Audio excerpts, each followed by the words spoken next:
Hey guys, welcome back to the channel. This is a story about what if Naruto is the father of Arceus Pokémon. Before I start, please support for more amazing content and do consider subscribing to my channel and share this video with your friends. This is written by KROSS09, link in description and support writer. Let's start the video. Chapter 1, The Beginning. A long time ago, before the elemental nations were even born, the entire continent was under one rule. The land was filled with mysterious creatures with powerful abilities, people became friends with them, and some battled alongside them.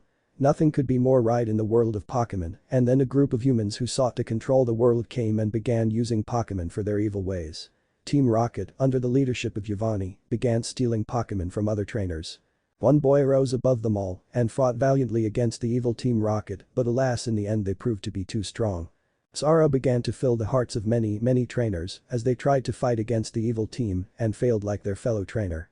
When all hope seemed lost, the god of Pokémon itself appeared before them, using its divine powers. He sealed away the power and abilities of his children inside his 17 plates. When the powers were gone, the Pokémon disappeared as well. The god itself also disappeared as all of its power was gone. The plates turned into a dull gray color and fell to the ground, where they sunk and vanished from the world. The evil Team Rocket became enraged, so using their high-level technology and DNA samples that they took from the Pokémon that they had captured to try to create a powerful creature. However, they failed, and instead they created a horrible monster that was death itself. The monster stood over 1,000 feet tall. The body was pure black with horns in its head. It had only one single eye. It was a blood-red color with 6 rings and 9 tomos. The one thing that distinguished it the most was its 10 massive tails that with a single swipe could change the landscape. Its power destroyed the continent. The monster was dubbed the Jubi, the 10-tailed monster. Humans for years hid from the monster, their cities were gone, their technology was useless. Trainers who were brave tried to catch the creature in a pokeball. Nothing worked. Humans were driven near to extinction. When all hope was thought to be lost, a man appeared out of nowhere and battled the monster. For 10 days and nights the two fought. In the end, the man used a special power and defeated the monster by sealing it into his body. When people saw this happened, they were in a state of shock that someone had actually defeated the monster that had terrorized them for years. The man was then given the name of Rakuto-Senin, the Sage of 6 Paths. The man then went to tell them how he had gained power and began to teach them all his way to survive in this new world. Sadly, technology was unable to be saved, and they destroyed anything from computers to pokeballs and anything that was made with technology, opting to begin anew. The years passed and civilization rose to its former glory. Although there was no technology, no one missed it. People were actually happy. Another thing that rose was the beginning of the ninja era, as many people now used the energy that the Rakuto-Senin taught them, chakra.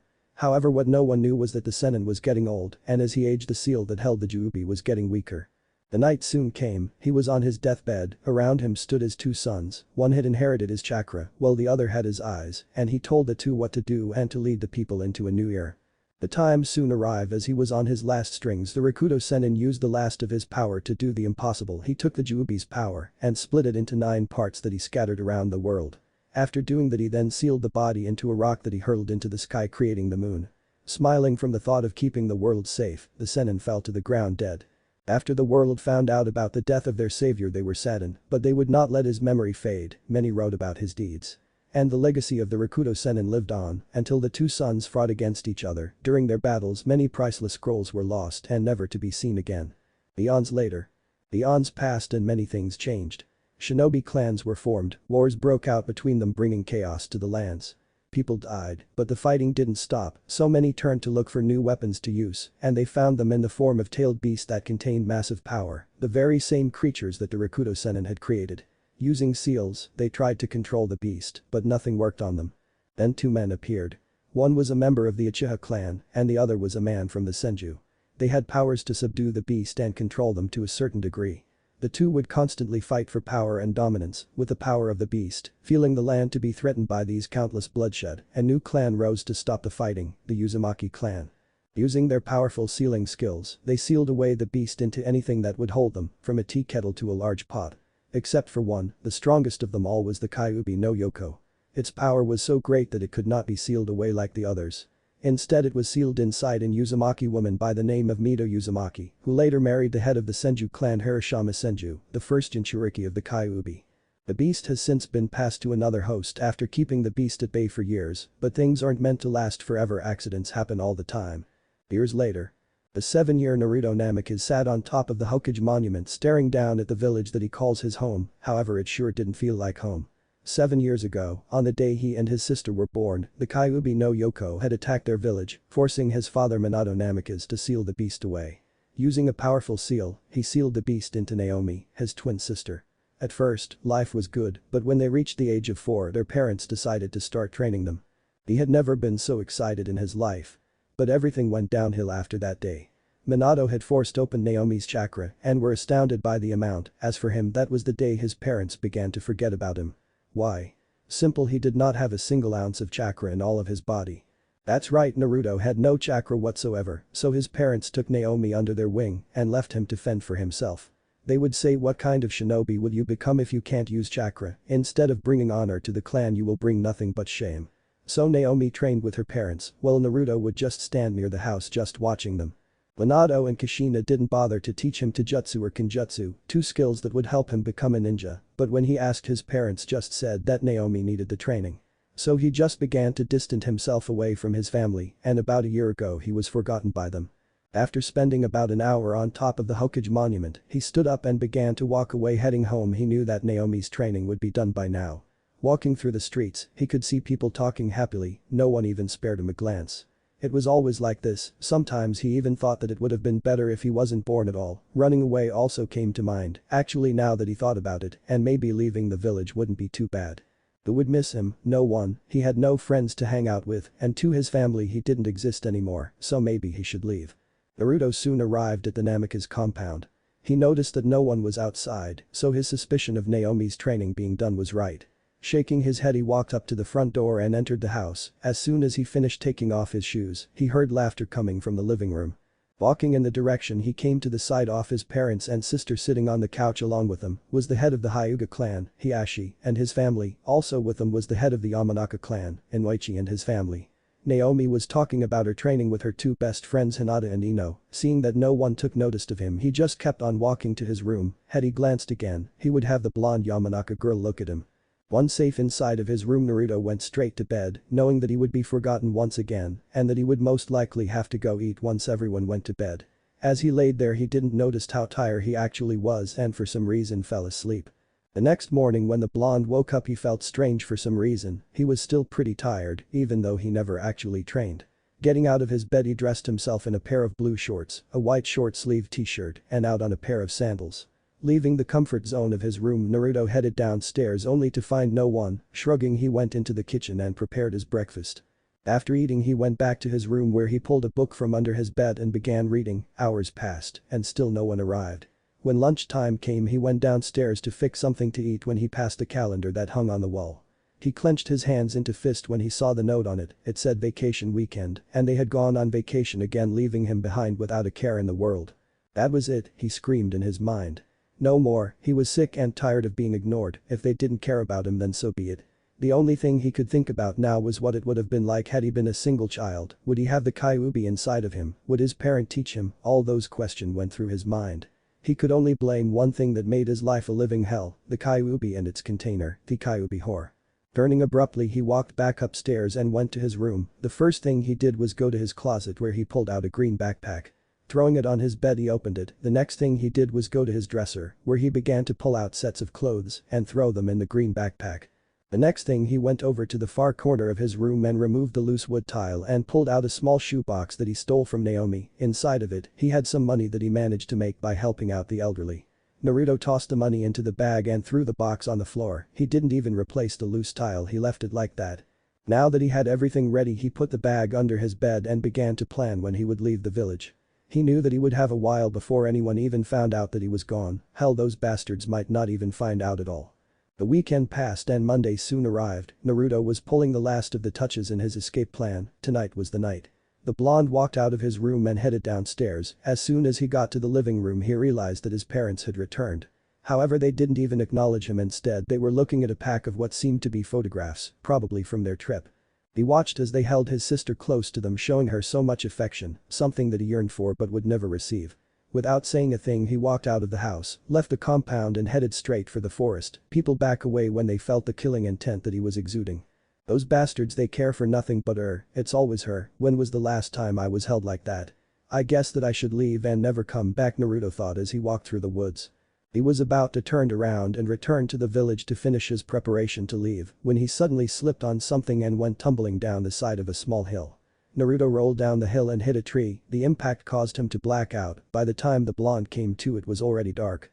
Gritting his teeth from the pain on his back he stood up and used the tree he had hit when he rolled down the hill as a support.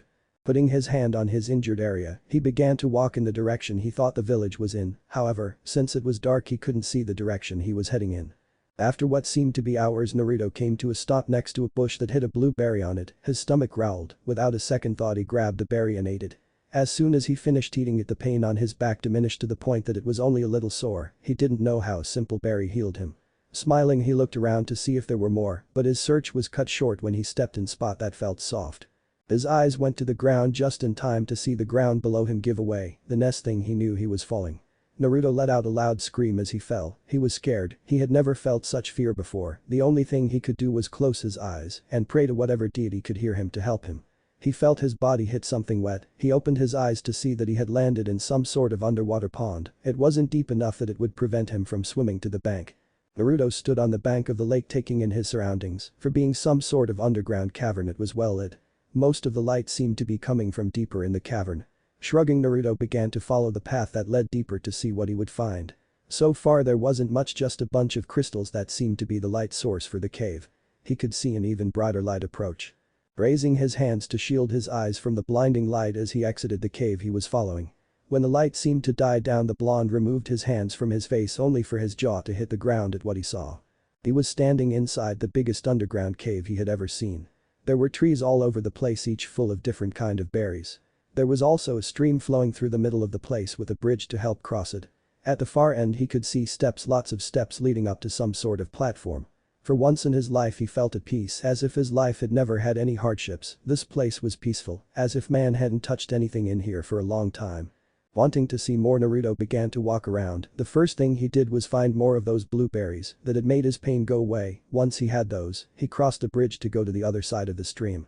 His goal at the moment was to go to the top of the platform and see what lay at the top or at the other side, in case there was more to this place. Once at the foot of the steps he took a deep breath and began walking up. It was tiring for his 7-year-old body, as he wasn't accustomed to doing such things. When he reached the top, Naruto's eyes widened at the thing that stood before him. It was the statue of some sort of dog. It was white with a black underbelly, golden hooves, a gold jewel-like thing on its forehead, a large ring around its midsection with 4 green gems. All in all it was the most fascinating thing he had ever laid his eyes upon. As he looked at it more closely he spotted something at the foot of the statue, a small altar, on it laid 5 dull grey-colored rectangular plates of some sort. It was then that his curiosity got the best of him as he walked to the altar and gazed upon the plates more closely. Wanting to feel the texture of the plates, the 7-year-old used his right hand to reach up to stroke them, but as soon as his fingers made contact with one, all 5 began to glow brightly. A burning light shot out the plates and hit Naruto in the chest, sending him to the ground. Quickly the blonde lost conscious. Naruto's mindscape. Naruto groggily opened his eyes as he felt a sharp jolt of pain in his brain. Rubbing his head, the 7-year-old blonde stood up only to find himself in a strange place. It was some kind of large temple. Several large pillars were on each side, clouds could be seen in the far end. Naruto was awed at the sight, and then he spotted a staircase that led upwards, hoping to see some more amazing sights. The boy walked over to the foot of the stairs and made his way up. The more he walked the cooler everything seemed to him. Soon he arrived at a large platform where he spotted large pillars like the ones he had seen in the lower area. Then at the far end was a large wall with a white gem in the middle, surrounded by 5 dull grey plates he had seen earlier, and 11 empty slots with the same size of the plates. At this point he was confused. What were those plates doing here? More importantly, where the hell was he at? "Welcome, young one," a voice suddenly spoke up. Naruto looked around trying to find the source of the voice. "Who's there?" A wide orb of light appeared in front of Naruto, making him jump back. The orb soon started to expand and grow bigger. With a flash, Naruto was facing the same creature he had seen in the cave. "My name is Arceus," the creature spoke. "What are you? Are you some kind of summon beast or something?" Naruto asked, trying to not show that he was frightened. "And where am I?" "I am no summon as you call them. I am an ancient creature that once roamed the earth as you do now. I was called a Pokémon, creatures that were born before the Rakuto Sennin," Arceus said. "As to where we are in your mind. My mind looks like some sort of temple, and you said creatures as in more than one. Are there more of you?" Naruto said. At one point yes, but now no more. You see, a group of people sought to conquer the world and they used my children to do their evil doings. I, along with the help of others, used our powers to seal the powers and abilities of the other Pokémon in the plates that you see on the wall, Arceus said, although it would seem that throughout time the plates separated, you have absorbed 5 of them, there are still 11 remaining. You mean that those plates have some sort of special power? The blonde asked. Yes, each plates hold the power of the 16 different types of Pokémon that existed. The white orb in the middle hold the powers of what we called normal abilities that are not affiliated with any element, the Pokémon explained. So what you're trying to say is that every one of those plates has the knowledge of each Pokémon attack and ability, Naruto said. Yes, in each plate the attacks of every Pokémon are sealed inside. As you grow, more attacks will become available, Arceus said. As I grow? The blonde asked, slightly confused at what he'd been told. Yes, I have chosen you to continue my legacy as the new master of the plates, the giant Pokémon informed the blonde. Me? Naruto said, why? When you first touched the plates I read your mind, and to say the least I was stunned. I have seen humans behave as such, throwing one child aside in favor of another, the Pokémon said. I don't have much time left, just know that when you wake up knowledge of some Pokémon attacks will be in your mind. Train hard and you will get stronger. The stronger you get the more attacks that you will learn. Each time you unlock a new attack, knowledge of how to use will automatically be revealed. But, won't the attacks require chakra? Naruto asked. No, the attacks required no chakra, they are the power that came before the birth chakra. These attacks put Jutsus to shame, and the attacks are so strong that Jutsus could only do so much as to slow them down, Arceus chuckled. But, let me warn you, the plates will not trust you with their power, you must earn it. However, I will do this for you, I will unlock the 5 that you have at the moment. Arceus walked over to the wall that held the plates began to glow, and soon they began to turn into their color. The plates' colors were red, green, sky blue, yellow, and ocean blue. Naruto's eyes widened as information about attacks was suddenly engraved in his mind. The Pokémon god just looked at the blonde as the information on the attacks entered his mind. What was that? Naruto asked. That was the knowledge of the plates. Now let me explain what each of these plates are called. The red one is the flame plate, the green one is the meadow plate, the yellow one is the zap plate, the dark blue one is the splash plate, the light blue one is the sky plate. Each of the plates represent an element like I told you. Here we have the elements of fire, grass, water, electric, and flying, Arceus said. Now if you wish to become stronger, then you must locate the rest of them. The ones that remain to be found are the ones that represent ground, rock, dark, bug, ghost, poison, ice, fighting, psychic, steel, and dragon. I will, and thank you, Naruto said. One last thing, make sure you take some of the berries in the field, they will help you. Not only do they feed your hunger, each has a special effect, from healing to curing paralysis, poison, and burns, Arceus said. There should also be a bag somewhere in there. I will, and thanks again, the boy said. Good luck, boy, you're going to need it, Arceus thought as he watched the blonde disappear. Real world. Naruto opened his eyes and jumped straight to his feet, only to fall back on his ass as a massive amount of information was sent through his brain. After 5 minutes passed he felt the pain recede. This allowed him to stand up normally. At once he could feel that his body felt different. He also began to wonder if what Arceus told him was true and if it hadn't really been a dream. Wanting to know if it was real or not, he tried to draw the power of the plates. He pointed his hand out to see if anything happened and concentrated on an attack that was called Thunder Shock. Nothing happened at first. Just as he was about to pass all this as a dream, his hand began to spark yellow. Then a small bolt of lightning shot out, leaving a stupefied blonde staring at the rock that was hit, a smirk plastered on his face.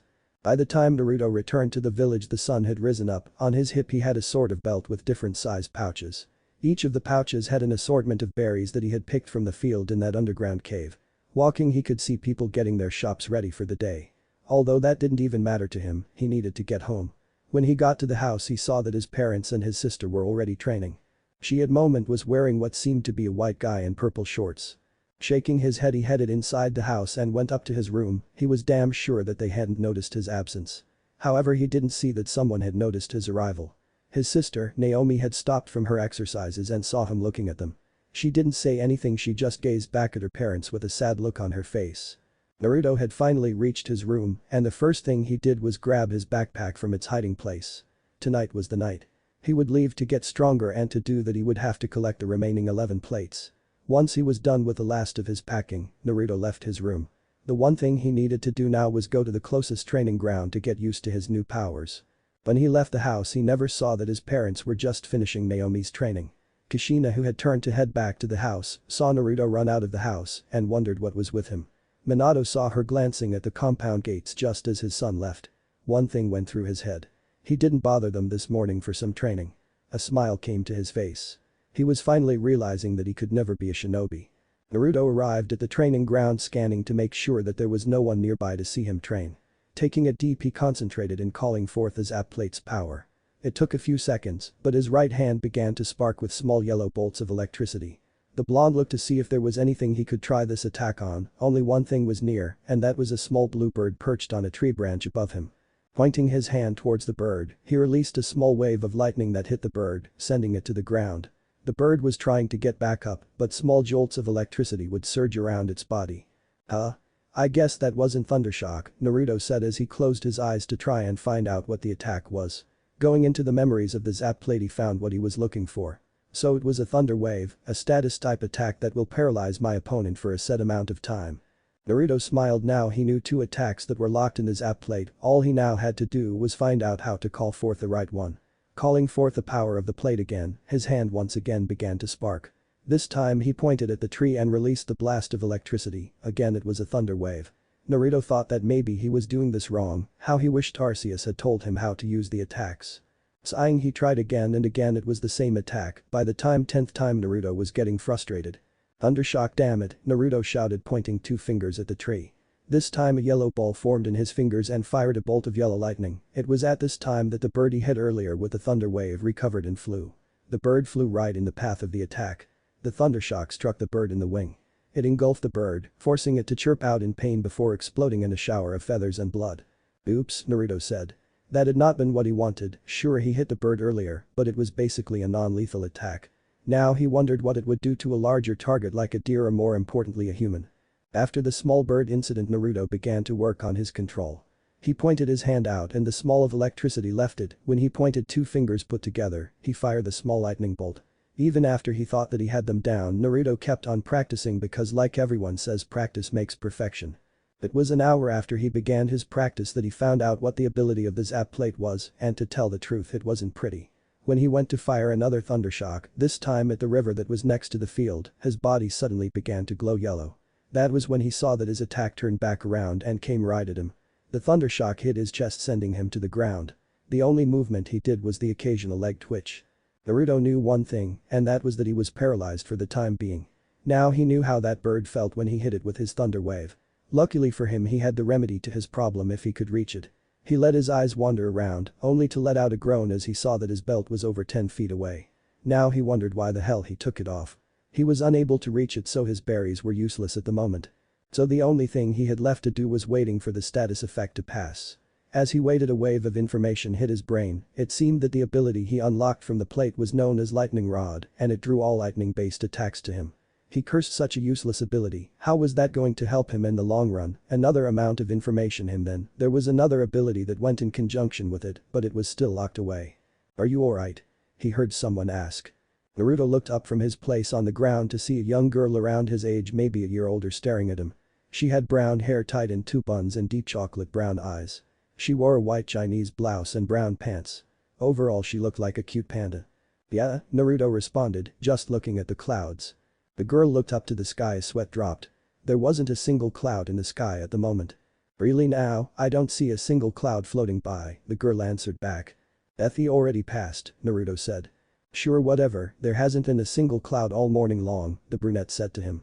Come on think Naruto that's it the blonde thought as he said, I guess I just got lost on the road to life then. The girl face faulted at the strange answer she got out the blonde. What kind of response is that? Oct, why don't you just get up? She asked. It's too damn troublesome to do so, Naruto said hoping to get her off his case. The girl frowned, this boy was hiding something under his body if he didn't want to get up, but what could it be? I see, then you won't mind if I help you then? She asked as she reached to grab him. Naruto began to sweat as he saw the girl's hand get closer to his body. And as if Kami or Arceus would hate him as soon as her hand made contact with his hand, his body decided to spark. The girl was taken by surprise that she had not time to take her hand back and ended up getting shock. Naruto stared at the girl as she fell on her butt from the small shock. He knew it wasn't strong to paralyze her. All he was trying to do now was not to laugh at her. The girl rubbed her head as she glared at the blonde, but opted a confused look on her face instead it seemed like he was trying to not laugh for some reason. His eyes followed the place he was looking at and saw that he was looking at her hair. Using her hand she reached up to touch it when she felt her buns were gone, her hair seemed spiky. She stood up from her place and ran to the river and looked at her reflection. What she saw made her have only one reaction, she screamed. By now Naruto couldn't help it, he burst out laughing, and he laughed so hard that it was painful especially in his state. The girl's hair was spiked up and was also glittering from the small shock he gave her. She on the other hand turned around slowly and glared at him, out of nowhere she pulled out a small black knife, a kunai to be exact. It was only when Naruto saw the kunai in her hand that his laughing stopped and he struggled to move. His eyes were wide when he was her right next to him. "Hey, come on now, I didn't mean it," Naruto said nervously. "Yeah right," the girl said back to him, "you did it on purpose to scare me away to keep this training ground to yourself." "No, wait I can explain," pleaded the blonde. "Then start talking then," came the answer. "I'm paralyzed," he responded. The girl lowered her kunai for a second, then raised it back up. "Sure, whatever," she said. "I can show you," Naruto kept on pleading as he was completely defenseless at the moment. "Fine, show me," she agreed without lowering her knife. "Okay, first do you see that belt with the pouches at least 10 feet away?" Naruto asked. The girl nodded as she indeed see the strange belt, then go over to it, open the pouch with the number 1, inside it are some small red berries, grab one and feed it to me. "You want me to feed you lazy bastard," the girl yelled. "It's not what you think, I told you I'm paralyzed and the berry will cure me, then I will be able to show you how I got paralyzed," the blue-eye boy said. "Fine," she growled out as she stomped towards the belt. Once there she opened the one label 1, inside were berries like the boy said, they were small red ones. She grabbed one and looked at it curiously, she had never seen anything like it, but she shrugged and took it to the boy. She tossed it into his mouth. With the berry on his mouth Naruto began to chew it. He could feel the juice from it removing the thundershock's effect. Once he swallowed it, the paralysis was gone. Naruto jumped to his feet, the girl stared at him, and he had been telling the truth about the berries, they did heal him. The blonde then pointed his hand at her, making her put her finger on her lower lip in curiosity, making her look even cuter. This made Naruto's cheeks turn a light pink in color. "Thunder wave," Naruto said as the small wave of lightning erupted from his hand. The girl had no time to react as she was hit hard, making her fall once again. She tried to get up, but her body wouldn't respond. "What the hell did you do to me?" "I can't move," the brown head said.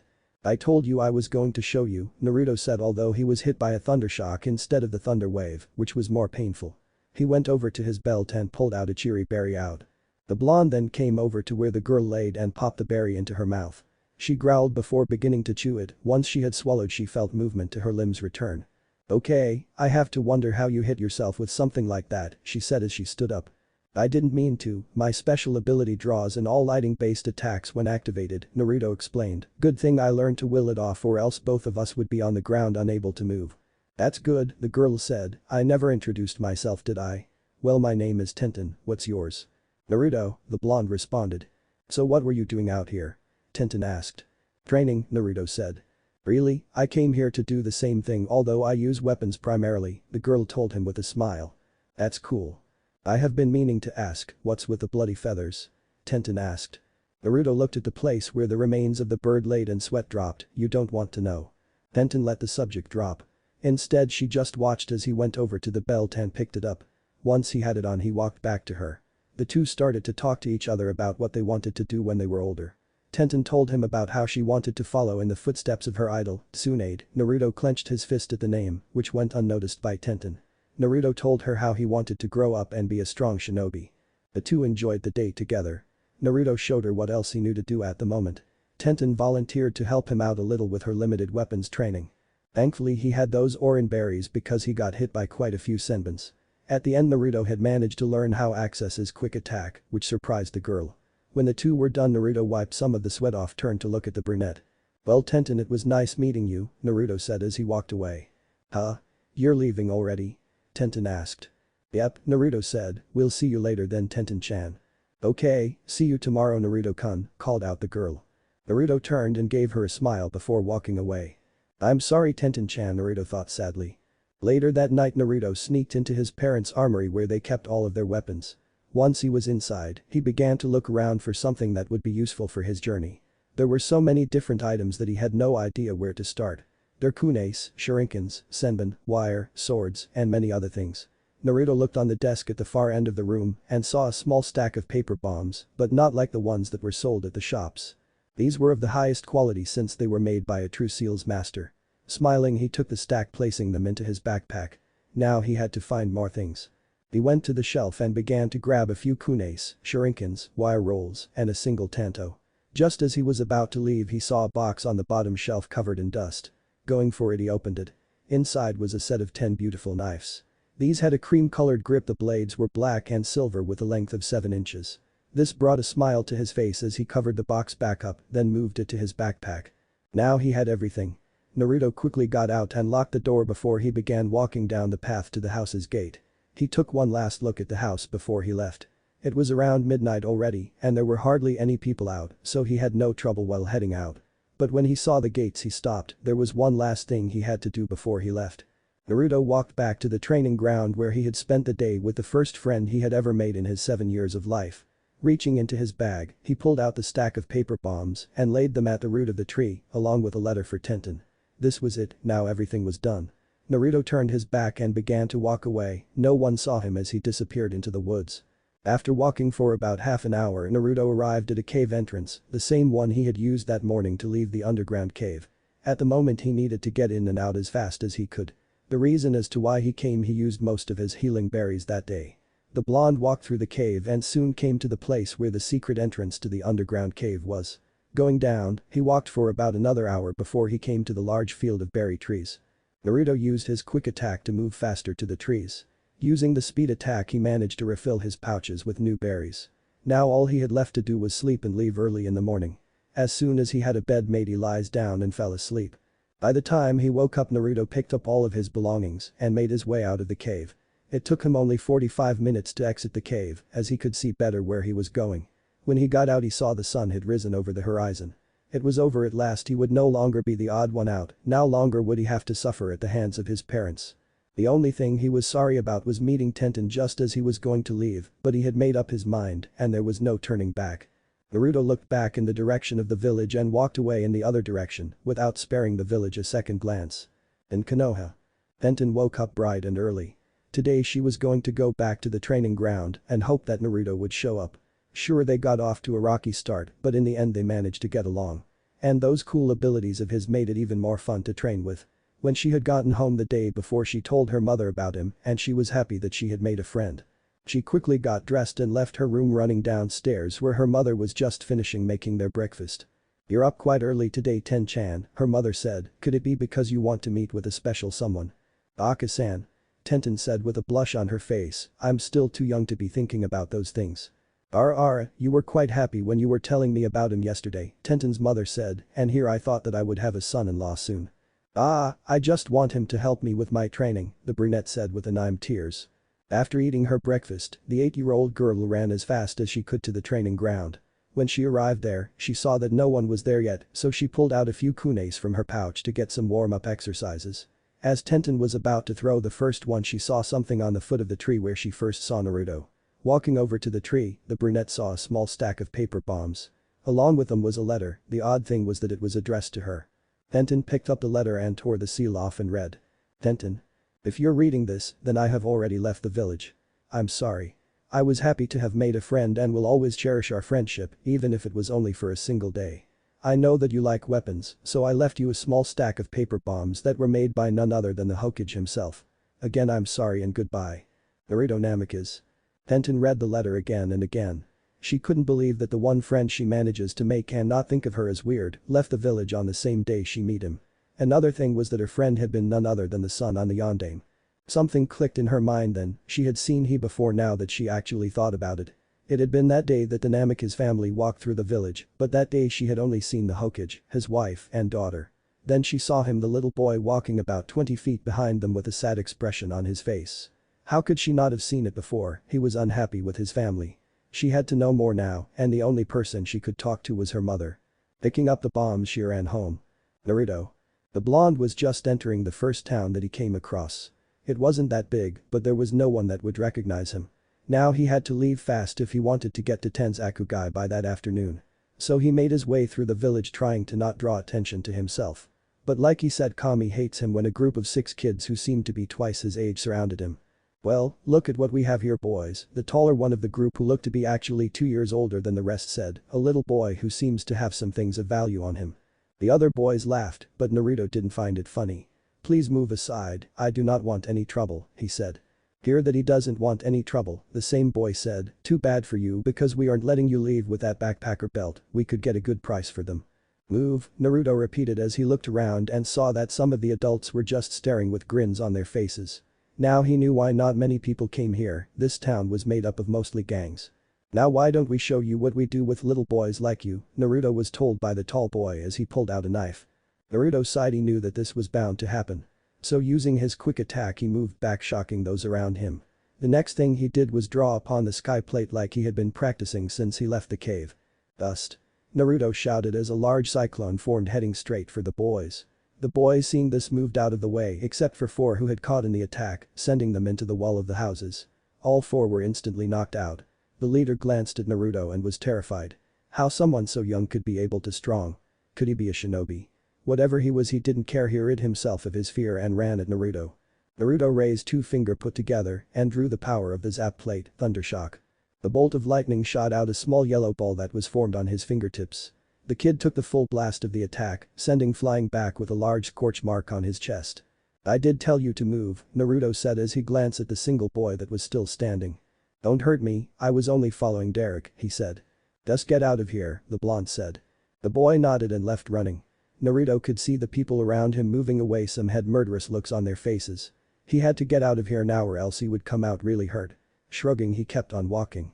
Some of the older men nodded to others and slowly followed the blonde out of the village. Unknown to them, up on the rooftop of a small building, another person had witnessed the fight and now he had a smirk on his face. He turned to his smaller companion whose eyes were still following the boy. He said, moving from his spot to follow the brat. Naruto was well aware that he was being followed and that worried him. Sure, he could handle a few kids older than him, but that was because they underestimated him. He knew that he would have to face them soon or he would be in trouble. The blonde began to gather the power of the flame plate. He had done it only once, and that was unconsciously, and was hoping that his training with his zap plate would help him. He could feel the burning sensation of the plate's power in his stomach. The men who were following Naruto were getting ready to capture him. This boy could fetch them a nice price in the black market or if they sold him to a hidden village like Kumagakure. Just as the leader was going to signal the attack, Naruto turned around and released a cloud of red embers. The fire attack hit 2, but the other 2 were far back to prevent the attack from hitting them. Shit, what is this kid, he can use both lightning and fire jutsus, the one who dodged the attack said. I'm sure that Kumo would pay a hefty price for him, his partner said as he watched the other 2 roll on the ground holding their faces in pain. Naruto was about to call on the power of the zap plate again, but he felt something grab his legs. His eyes darted to the ground to see one of the men he had taken down with the ember earlier. His face was burned with at least second-degree burns. It was this small distraction that cost him as a fist hit him across the face, making him kiss the dirt. The blonde turned to see the other 2 smirking victoriously, gritting his teeth in anger. He began to draw upon the power of the plates. The 2 men backed away when they saw that his hair began to glow as if it was drawing energy. Naruto stood up from his place, his hair glowing brightly. The 2 men who had been burned had stood up as well, all 4 of them were afraid. With the blonde's hair glow intensified, he pointed both palms towards them and with a scream a large golden and white beam shot out. The 4 were engulfed in the powerful beam of light that blasted them away. When the attack died down, Naruto saw them all lying on the ground, trees had fallen around them and on them. Naruto backed away, his eyes wide in shock. He had killed them, but he hadn't meant to kill them, and what was that weird feeling he got? Damn Gaki, you sure went overboard, didn't you? A voice from behind him said. The blonde turned his head and backed away. Behind him stood a tall man, he had pale skin, short spiky black hair, and brown eyes. He wore a gray flak jacket, the bottom portion of his face was wrapped in white bandages, and black cargo pants. On his back he had a giant butcher-like sword. Who are you? Naruto asked. Name's Zabuza Mamachi, the man responded. What do you want? The blonde asked. He was scared, this guy had an aura of death. What were those powers of yours? I know they weren't any sort of ninjutsu as I felt no chakra coming from them, not only that, but I can't feel a single ounce of chakra coming off you, Zabuza said. They're special powers that I got, was the answer the swordsman received. How? Zabuza was anxious to find out how the Gaki got those powers. They didn't seem to need any chakra and that could come in handy against the Mizukage. Naruto was in a conflict, how was he going to explain this? He couldn't lie to this man, as he could kill him in the blink of an eye. I got them from a set of special plates, Naruto answered. Plates, Zabuza repeated. Yeah, they were this dull gray color, then they turned into different colors giving me powers, the blonde continued. Hold a second, plates, you mean like this, the man said as he reached into his ninja pouch and pulled out 2 dull gray colored plates. Naruto's eyes widen at the sight of two of the missing 11 plates. How had he found them when he had no idea how to find them? Where did you find them? Naruto asked. In the land of water, deep within a cave that I used to hide once, came the response. Now tell me more about them. He thought about it for a moment. Maybe if he told him about the plates he could get those two from him. Fine, but let's go somewhere else, Naruto said. Follow me, we'll go meet up with my associate, Zabuza says as he began to walk away. Naruto went right behind him. Ishida Suzuki couldn't believe what he had just seen and learned from the little time he had spent at the bar in Tori no Kuni. He had stopped there for a quick drink after completing his mission of transporting a scroll to the local daimyo for a hopeful trade agreement. He had been told that he the daimyo would personally be going to Konohagakure to talk to the Yondaime Hokage. After that he decided to stop at the local bar to get himself a drink before heading back, not knowing what awaited him inside. As soon as he stepped into the bar he went and ordered a drink, however, as he drank something caught his attention from the corner of his eye. Something that almost made him spit out his drink. There, sitting in the far corner of the bar with a plate of dango in front of him, sat the one person that the village had been searching for. Spiky blonde hair and piercing blue eyes, he knew that he had just found the missing son of the Yondaime.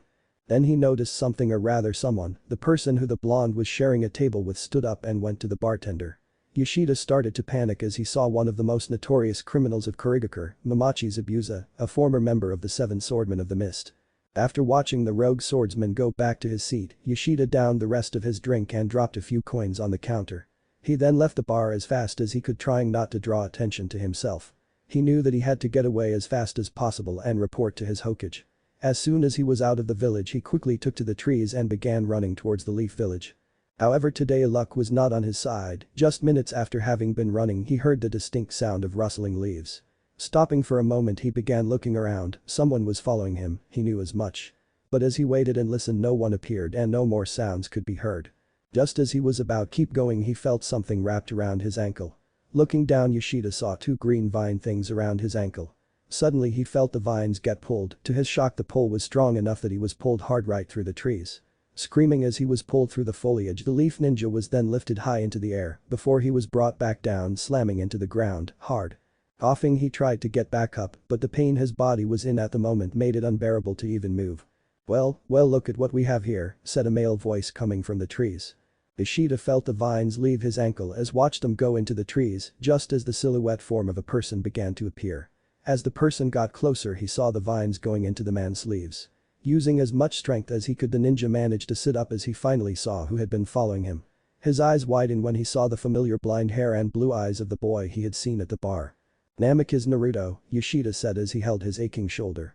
Don't call me by that filthy name, the blonde said, I am no longer the son of that bastard. Don't you insult our Hokage, said the leaf ninja, he's been looking for you these past 8 years. Ishida suddenly stopped talking as he felt a horrible pain in his chest. Looking down he saw a blade going through. His eyes then went up and saw the cold blue eyes of the blonde Namikaze. Blood began coming from his mouth as he saw the blade get pulled out. Yoshida fell forward onto the cold ground as blood began to pool around him. The last thing he saw was the arrival of two other people. Looks like you were right, Naruto said. Naruto-kun, said the female of their group. Don't worry about Haku-chan, let's us just get out of here, Naruto said, we need to get to Nami no Kuni to meet our client. But that the group walked away leaving the body of the leaf ninja to the wild animals. Konohagakure.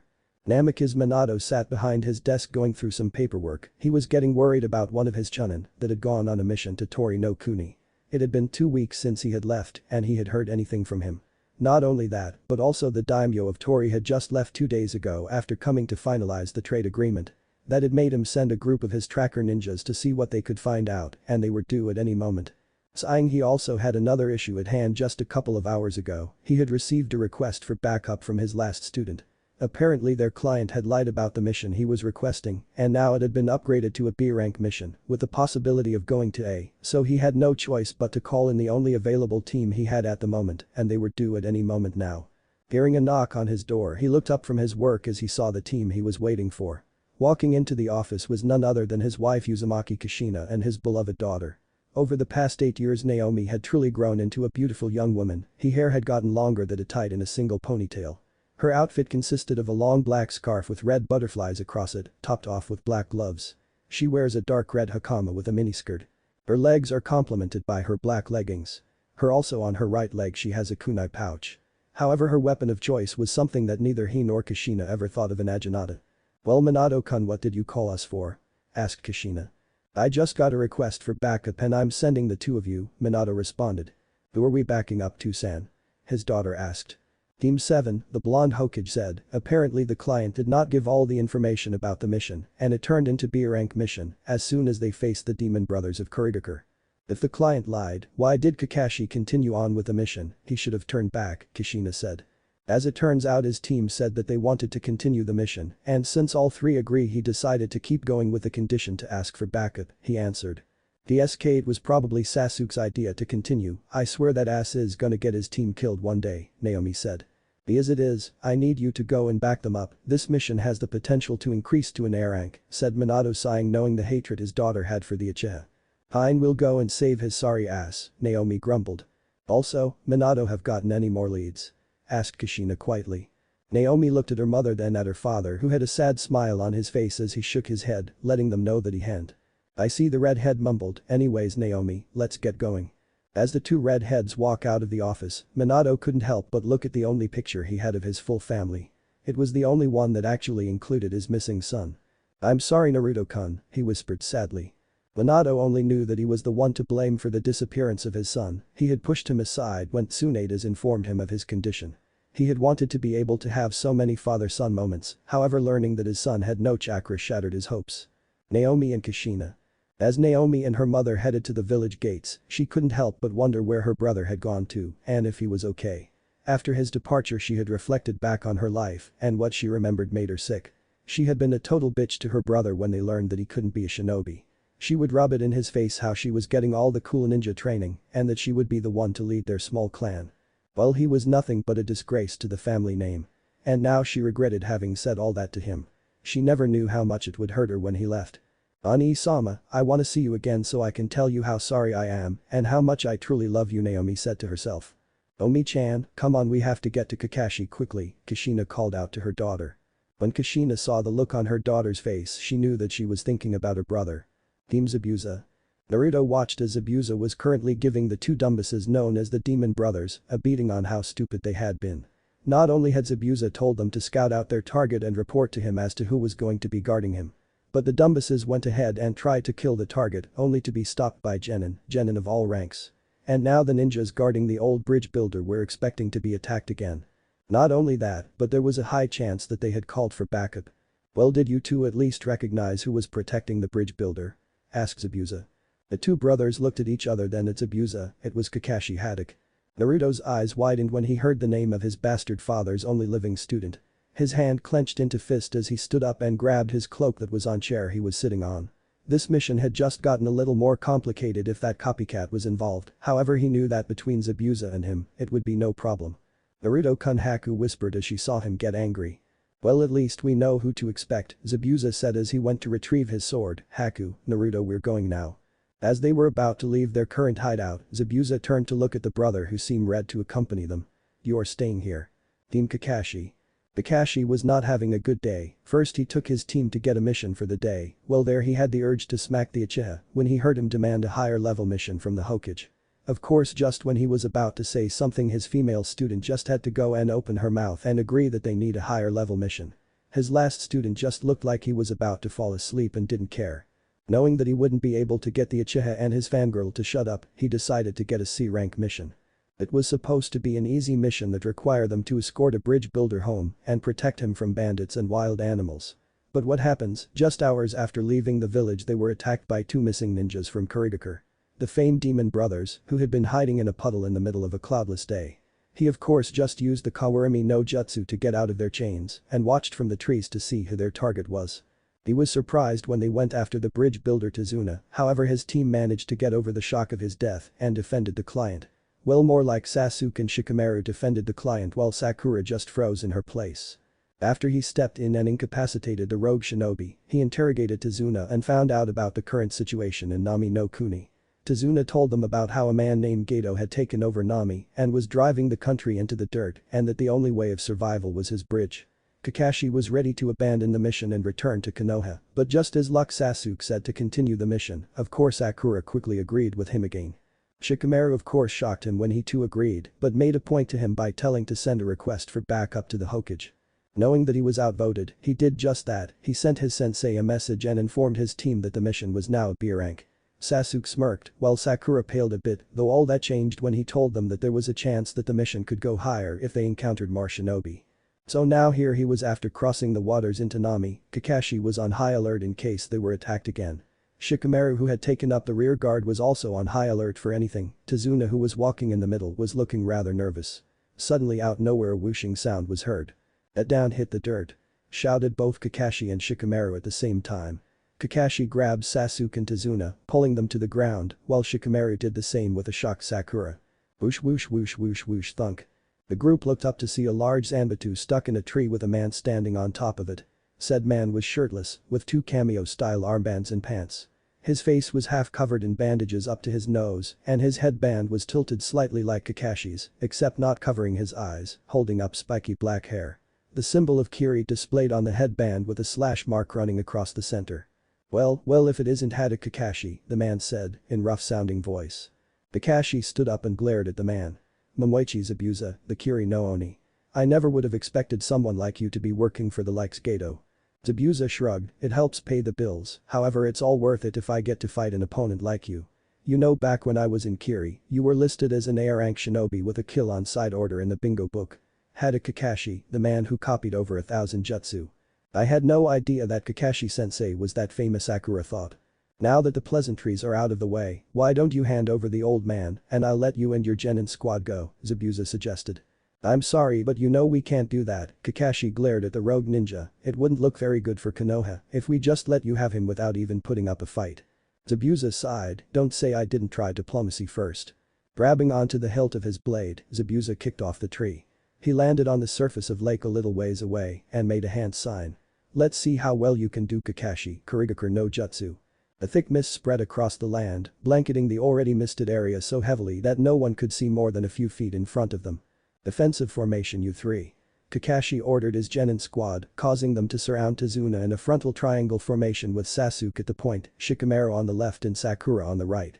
"Zabuza is a master of the Muin Satsujin Jutsu, if you're not careful you'll be dead before you even know it.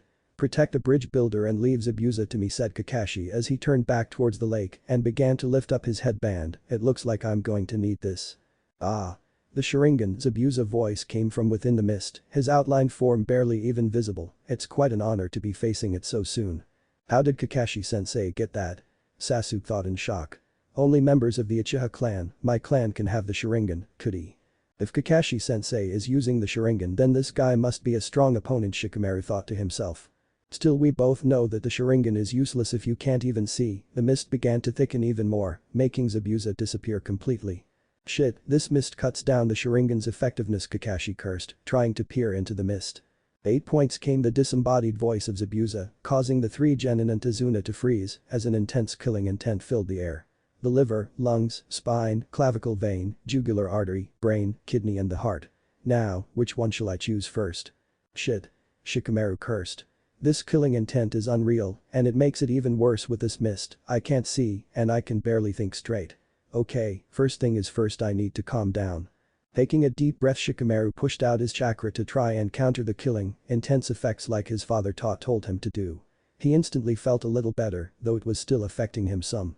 "Is this killing intent?" Sasuke thought, struggling to breathe against the killing intent the 2 jonin were producing. "Is this what a high-level battle between 2 jonin is like?" This suffocating feeling, Sasuke began bringing a kunai to his throat. "I don't think I can handle much more of it." "Sasuke. Calm down," Kakashi said as he noticed the trouble his genin were having. "I won't let any of my comrades die." Sasuke seemed to calm himself down, lowering his kunai. "You're all talk, Kakashi." Zabuza appeared right in the midst of the genin and Tazuna. Just as he was about to cleave them all with Kubikira Haucho, Kakashi appeared right next to Zabuza and stabbed him in the gut, only for the Zabuza that he had stabbed to turn into water. "Mizubunshin!" Kakashi exclaimed right before Zabuza appeared behind him and cleaved him in half, causing Sakura to scream. However, much to Zabuza's surprise, Kakashi turned into water as well. "It's over," Kakashi said as he appeared behind Zabuza and brought a kunai to the other ninja's throat. "I see," Zabuza chuckled as he turned his head to look at the copy ninja. "You created and switched yourself with a Mizubunshin when you made your speech, didn't you? That eye of yours is quite impressive. However, this battle is far from over." Zabuza swung his sword arm around, forcing Kakashi to duck under the powerful swing. Planting his sword into the ground, the Mist Ninja used the leverage it granted him to launch a powerful kick in Kakashi's face. Kakashi flew through the air with Zabuza following after him. The silver-haired Jonin threw some Makibishi spikes as he fell into the water, forcing Zabuza to stop. Makibishi spikes.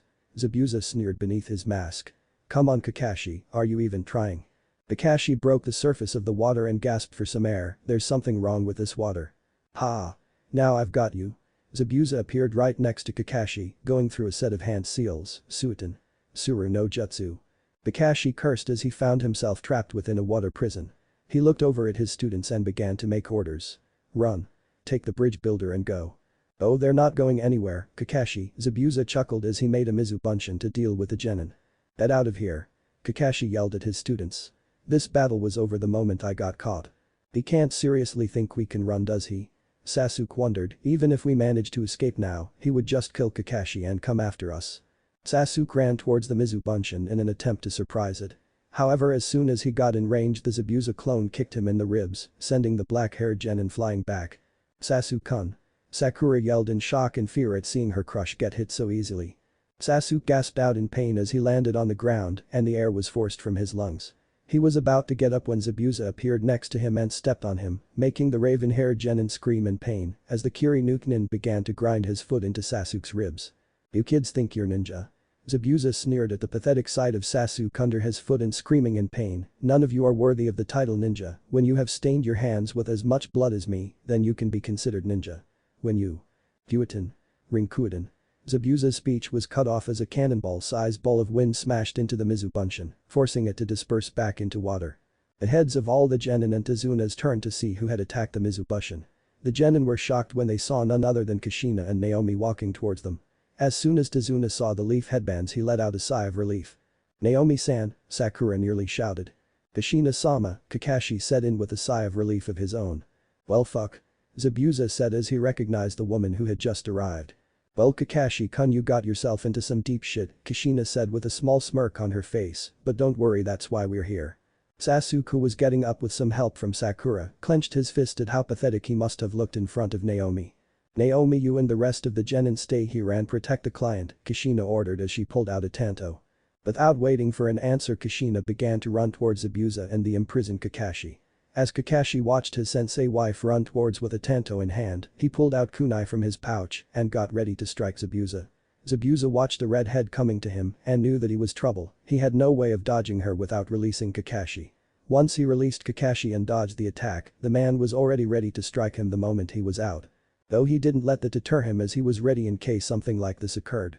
As Kushina was about to reach and swing her tanto, something out of the corner of her eye caught her attention, forcing her to stop and jump back. Right where she had been standing not even a second ago, a yellow bolt of lightning struck the water, creating a large splash. Kakashi got distracted from his target as he saw the attack on Kushina. Smirking, Zabuza pulled out his arm from the water prison, releasing the leaf ninja, and jumped away from him back onto the shore of the lake. Kakashi, who had fallen into the water, quickly pulled himself to the surface. Both he and Kushina then returned to the shore of the lake where Zabuza was. Both of them were still wondering where the attack came from. Well, looks like you're having quite the hard time, Zabuza, said the voice of a young male, instantly putting everyone on guard. Footsteps could be heard coming from the woods. As they turned their heads to the source, they saw a cloaked person walking towards Zabuza. About time you got here, Brad, said the man. Well, what can I say, I got lost on the road to life, the cloaked person said with a cheeky grin. The eyes of the genin along with Kushina and Naomi looked at Kakashi, who had a dumbfounded look on his face as he heard this stranger use on of his excuses. Who is this guy? Wondered Naomi as she looked at the accomplice of Zabuza with an uneasy feeling at the pit of her stomach. Well, would you look at this, quite the team that old man managed to get, he continued, Kakashi no Sharingan, and Uchiha, and Nara, and some civilian girl. Then we have two rather surprising people, Namikaze Kushina, the Akai Chishio no Habanero, and the second Jinchuriki of the Kyuubi no Yoko, her daughter, Konoha no Hime, Namikaze Naomi, the third Jinchuriki of the Kyuubi no Yoko. The Leaf Shinobi were shocked, none more than Kushina, Kakashi, and Naomi, as this person had just revealed some rather classified information. How do you know all that? Shouted Naomi as she pulled out her naginata. No one should know that kind of information, Kushina said, narrowing her eyes. His voice sounds familiar. Answer me, shouted Naomi as she began channeling chakra into her weapon. Well, aren't you demanding, he said with a cocky tone, of course coming from the little Kyuubi whore, it don't surprise me. That did it, the insult pissed her off, and without any warning, Naomi swung her naginata releasing a powerful gust of wind. Of course her target just stood there and was blown back landing hard on his back. Naomi was breathing heavily as she had put a large amount of chakra into that one attack. As she was about to relax she heard a chuckle coming from the downed person as he began to stand back up. Ahaha, he laughed as he stood back up, his cloak was ripped in some parts. How? Naomi asked herself. Now that wasn't very nice of you, he said as he grabbed his cloak and pulled it off, is that any way to treat me after all these years, Sunny-chan? Naomi dropped her weapon as her eyes widened as she saw him take his cloak off. Kushina had tears in her eyes as she saw him. Kakashi was speechless, he didn't know what to think or do. The genin were wondering why they were so stunned at the sight of the boy in front of them. Standing before them was a boy their age with spiky blonde hair and blue eyes with a grin plastered on his face. Naomi took one step forward as she tried to think, but only one word left her mouth. Ani-sama. Ani-sama. Kushina could only stare, she didn't know what to think at the moment, her son, her lost son. She had finally found him, after 8 years, he was standing in front of her. He had grown into a fine young man from what she could see, his blue eyes, spiky blonde hair and his outfit that consisted of a high collar, sleeveless black shirt, black pants and boots, and black cloth covering his left leg. On his waist he has some kind of belt with pouches, and she could also see vials filled with some sort of liquid. The genins were just staring at the scene before them when they heard Naomi call this newcomer brother, they then remember about the lost son of the Hokage. Shikamaru narrowed his eyes as he put his hands together and got ready. He knew that at the moment Naruto was not an ally. Sakura stared at the young blonde and for some reason began to think that since he was the son of the Hokage, then he would help them. Sasuke on the other hand was another problem, he was angry at how he saw his girl stare at the blonde with those loving eyes that should be for him. Kakashi was shocked at seeing his sensei's son standing in front of them, but more shocked that he wasn't on their side.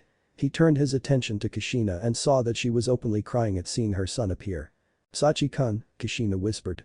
Ahahaha, came the laughter of Zabuza as he walked up and stood next to Naruto, isn't this just the most wonderful family reunion? Kushina stopped looking at her son and glared at the rogue Kiri shinobi, her glare intensified as she saw the man place his hand on his shoulder. As much as I would love to keep watching this, we have a job to finish, so I will say this again, hand over the old man, Zabuza said. You bastard, came the voice of Naomi as she was also glaring at Zabuza, you took my Ani-sama from us, you brainwashed him into hating us. For that I'm going to kill you, and then we'll take Ani-sama home with us. Naomi then bended down and picked up her naginata and continued to glare at the man. Kushina also grabbed her tanto and got ready. Zabuza, Kakashi said, I would suggest that you surrender, there is no way that you can keep fighting us and hope to win, I can tell that you're running low on chakra from our fight. Not to mention there are more of us. Haha, well that's not a hard problem to fix, Zabuza said. Kakashi narrowed his eyes at the man trying to figure out what he meant, well Naruto-ed. Naruto closed his eyes and began to concentrate, the others watched as Naruto's body began to glow, and the glow then began to spread over Zabuza. Kakashi's eyes then went wide as his Sharingan picked up what was actually happening. No, that's impossible, the Leaf Shinobi said. What's happening, Kakashi? Asked Kushina. Zabuza's chakra is replenishing at an alarming rate, he responded. Kushina looked back at her son and could help but feel saddened that her baby was helping an enemy instead of them. They all watched as the glow died, and Zabuza stood there even though they couldn't see his mouth, they knew he had a smirk on his face. You were saying, Kakashi, he taunted, now before we begin round 2, Naruto power me up. Naruto let out a sigh as he shook his head, don't get overconfident, no brows. But that what happened next was something they never seen before. Blue swords made of some strange blue energy appeared circling around both of them. Now that's more like, Zabuza said, Kakashi round 2 begins now. Without warning Zabuza shot towards Kakashi at a faster pace than before, Kakashi couldn't move fast enough to dodge the man. Putting his arms in front of him in an X he tried to block the attack. Though when Zabuza's kick connected, the Sharingan wielder was sent flying back. What the fuck, Kakashi thought, what the hell happened? That kick was stronger than Befarit's, like his strength was increased. Naruto watched as his mentor went back to fighting the Cyclops with an amused smirk on his face as he saw the look of disbelief on the man. His attention then turned back to the 2 red heads in front of him who were staring at him. Sachi-kun, Kushina mumbled. Don't call me that bitch, Naruto said coldly, you have no right to refer to me as such after all the suffering you and that blonde asshole put me through. Kushina was taken back at the coldness in his voice and in the way he referred to her, tears once again were rolling down her face. Why Sachi? Why?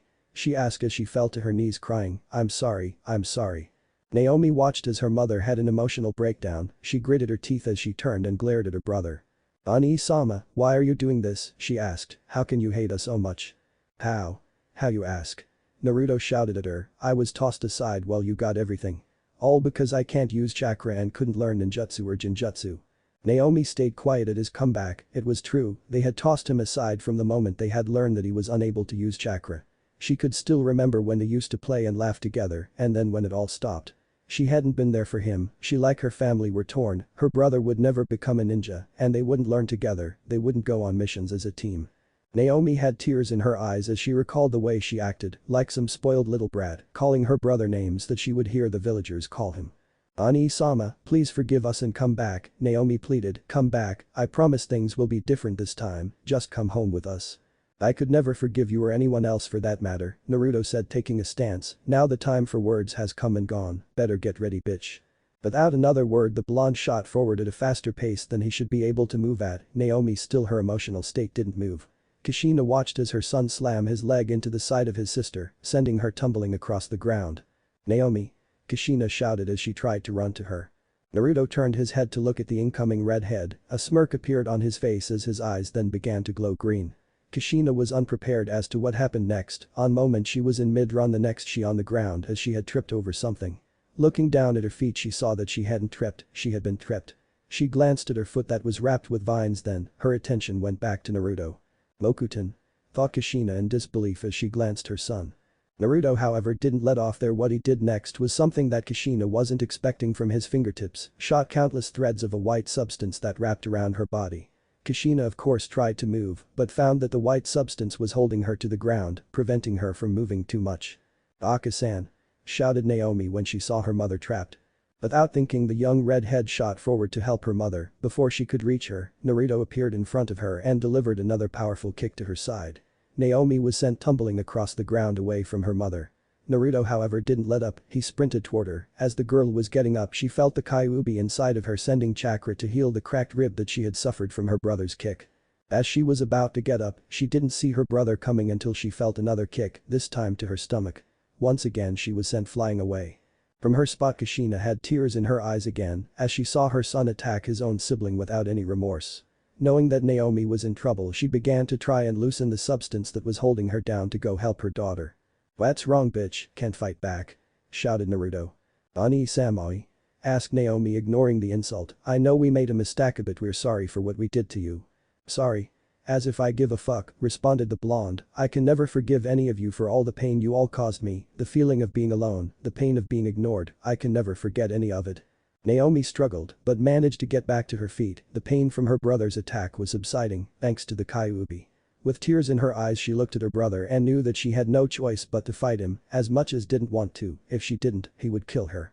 But, she wouldn't give up, she would fight him, knock him out, and she would take him back home.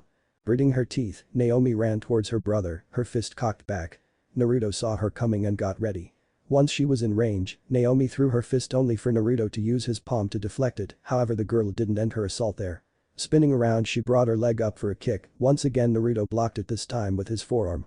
Naruto pushed her leg away and threw a fist of his own, the girl ducked and using her quickness, she kicked Naruto's leg, making him lose his balance. Without missing a beat she delivered a powerful uppercut to the blonde, knocking him onto his back. From his spot Naruto glanced at the redhead and wiped the blood from his injured lip. Naomi looked slightly winded from the small skirmish. I see that you're better than I thought, Naruto said standing up and dusting of the dirt from his clothes, might as well get serious. With a grin Naruto brought his two fists together, Naomi watched with wide eyes as she saw some kind of blue energy. Naruto then separated his fist, and in his hand he now held something that resembled a bone made out of energy or something. Without warning he shot forward spinning the bone in his hands, Naomi pulled out two kunes as her naginata had been thrown aside by her brother. Naruto began his assault on her, the redhead could only block with her kunes. Kushina was shocked at what she saw, she had never seen anything like what Naruto had done. She remembered when Tsunade had told them that he was unable to mold chakra, yet here he was using some sort of energy that resembled chakra. Could he have found a way to mold chakra during his 8-year absence? No, she didn't have time to think about that she would get her answer after they captured him. For now she had to get free from her restraints, she was close too, she could almost touch the ground. Naruto on the other hand was clashing his bone made out of energy against Naomi's kunes. The young redhead knew that she had to get her naginata back. Gritting her teeth, Naomi pushed her brother back and as fast as she could, she channeled Charka into her foot and slammed it into her twin's stomach. Naruto was sent rolling across the ground away from Naomi.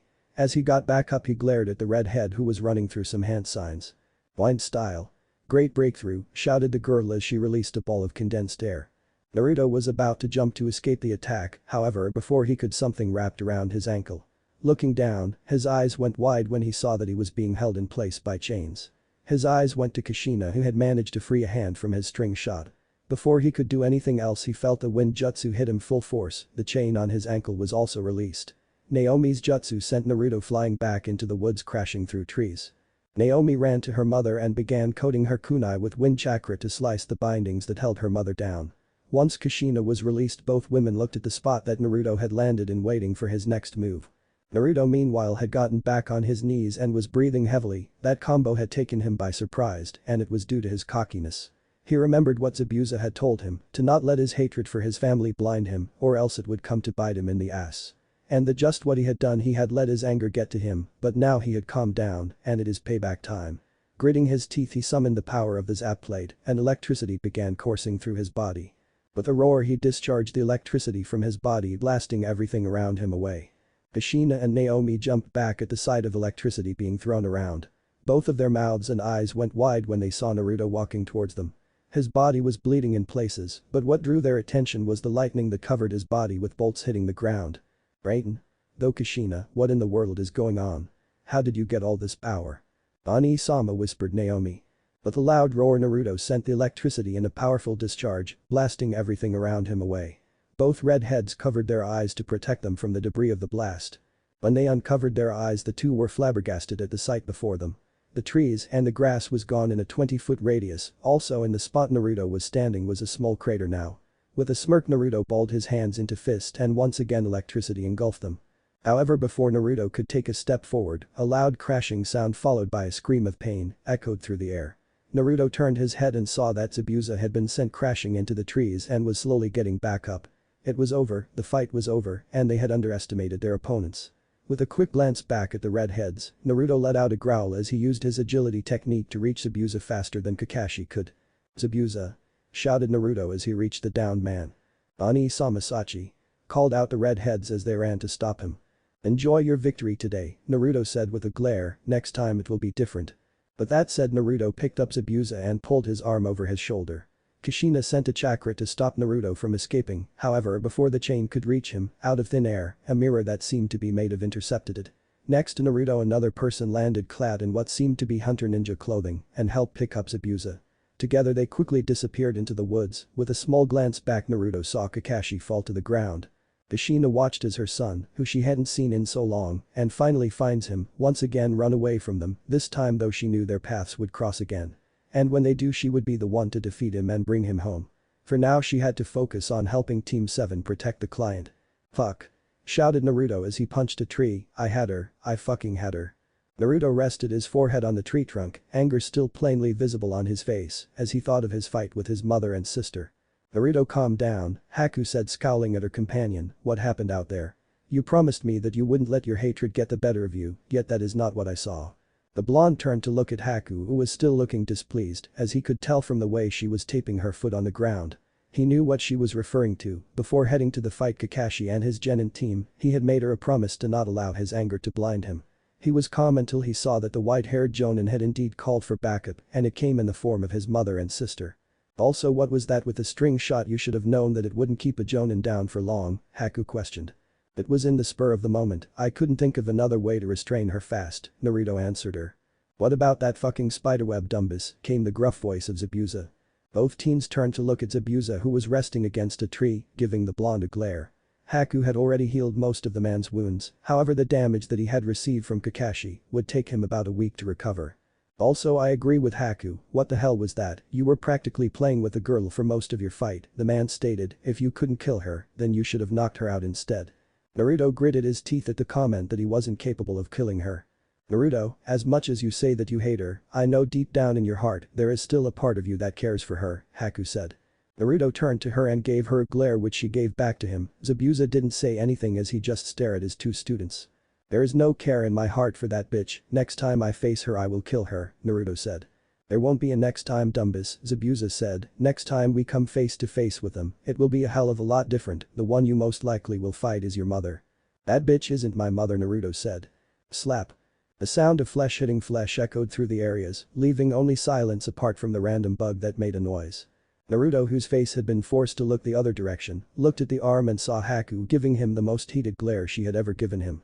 Stop acting like a spoiled brat, Naruto-kun, she said. I know of how you said they treated you, but that is in the past. Let it go. Let it go. Let it go.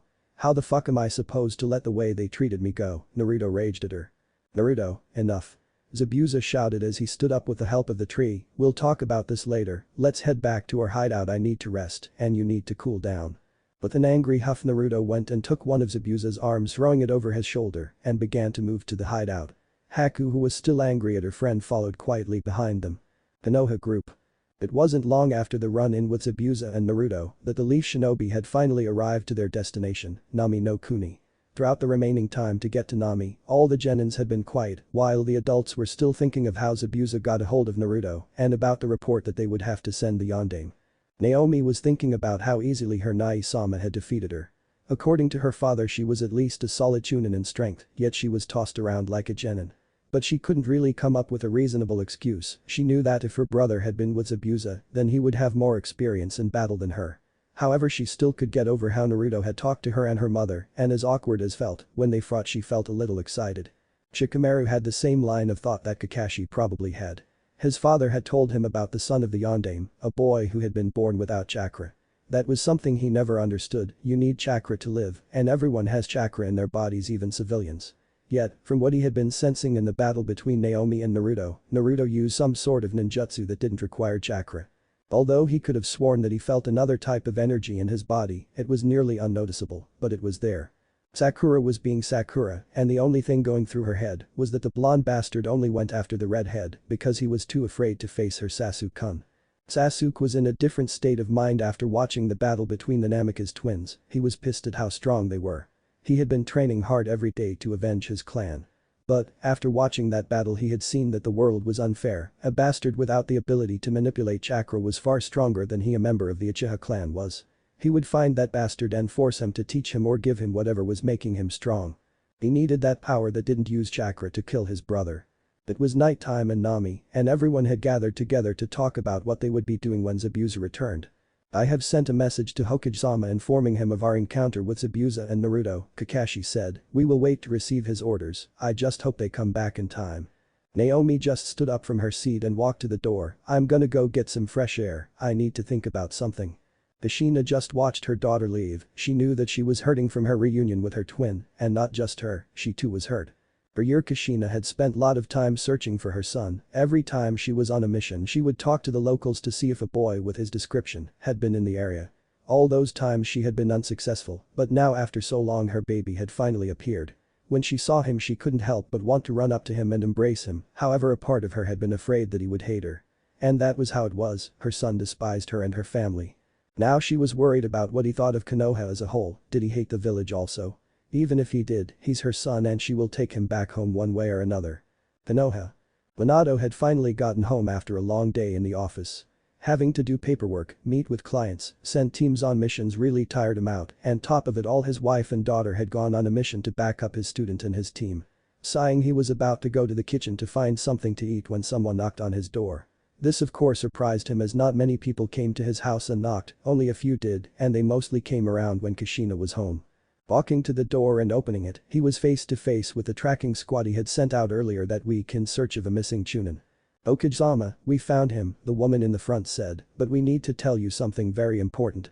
What is it? Come in, Minato said, moving aside to allow her and her team inside.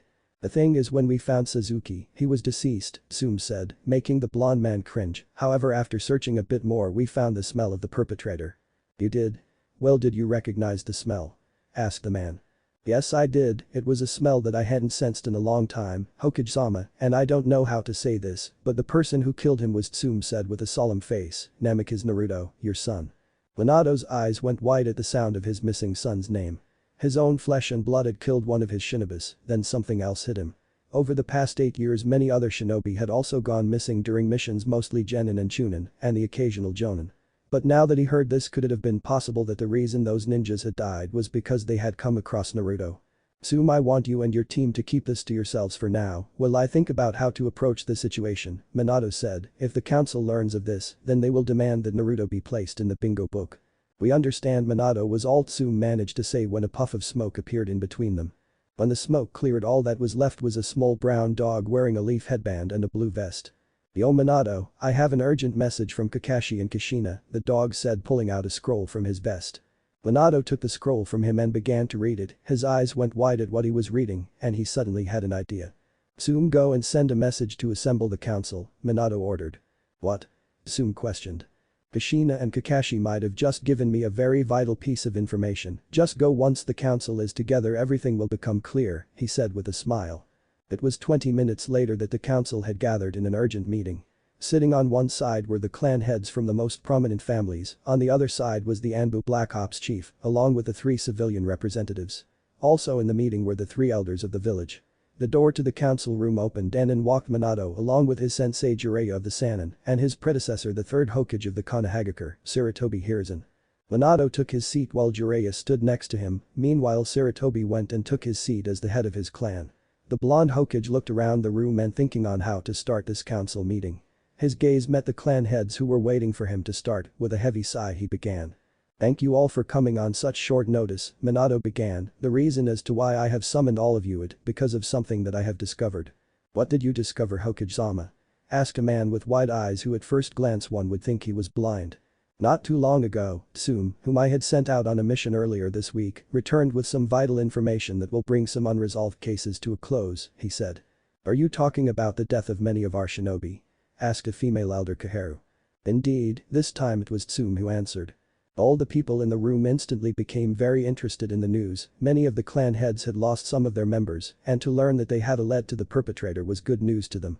A couple of weeks ago I sent Chunin, Yoshida Suzuki, on a mission to Tori no Kuni. Unfortunately, he never returned to the village, Minato said with a sad look on his face. We declared him MIA. At the time he had some important information for the village, so I sent Tsume and a team of tracker ninjas to locate him.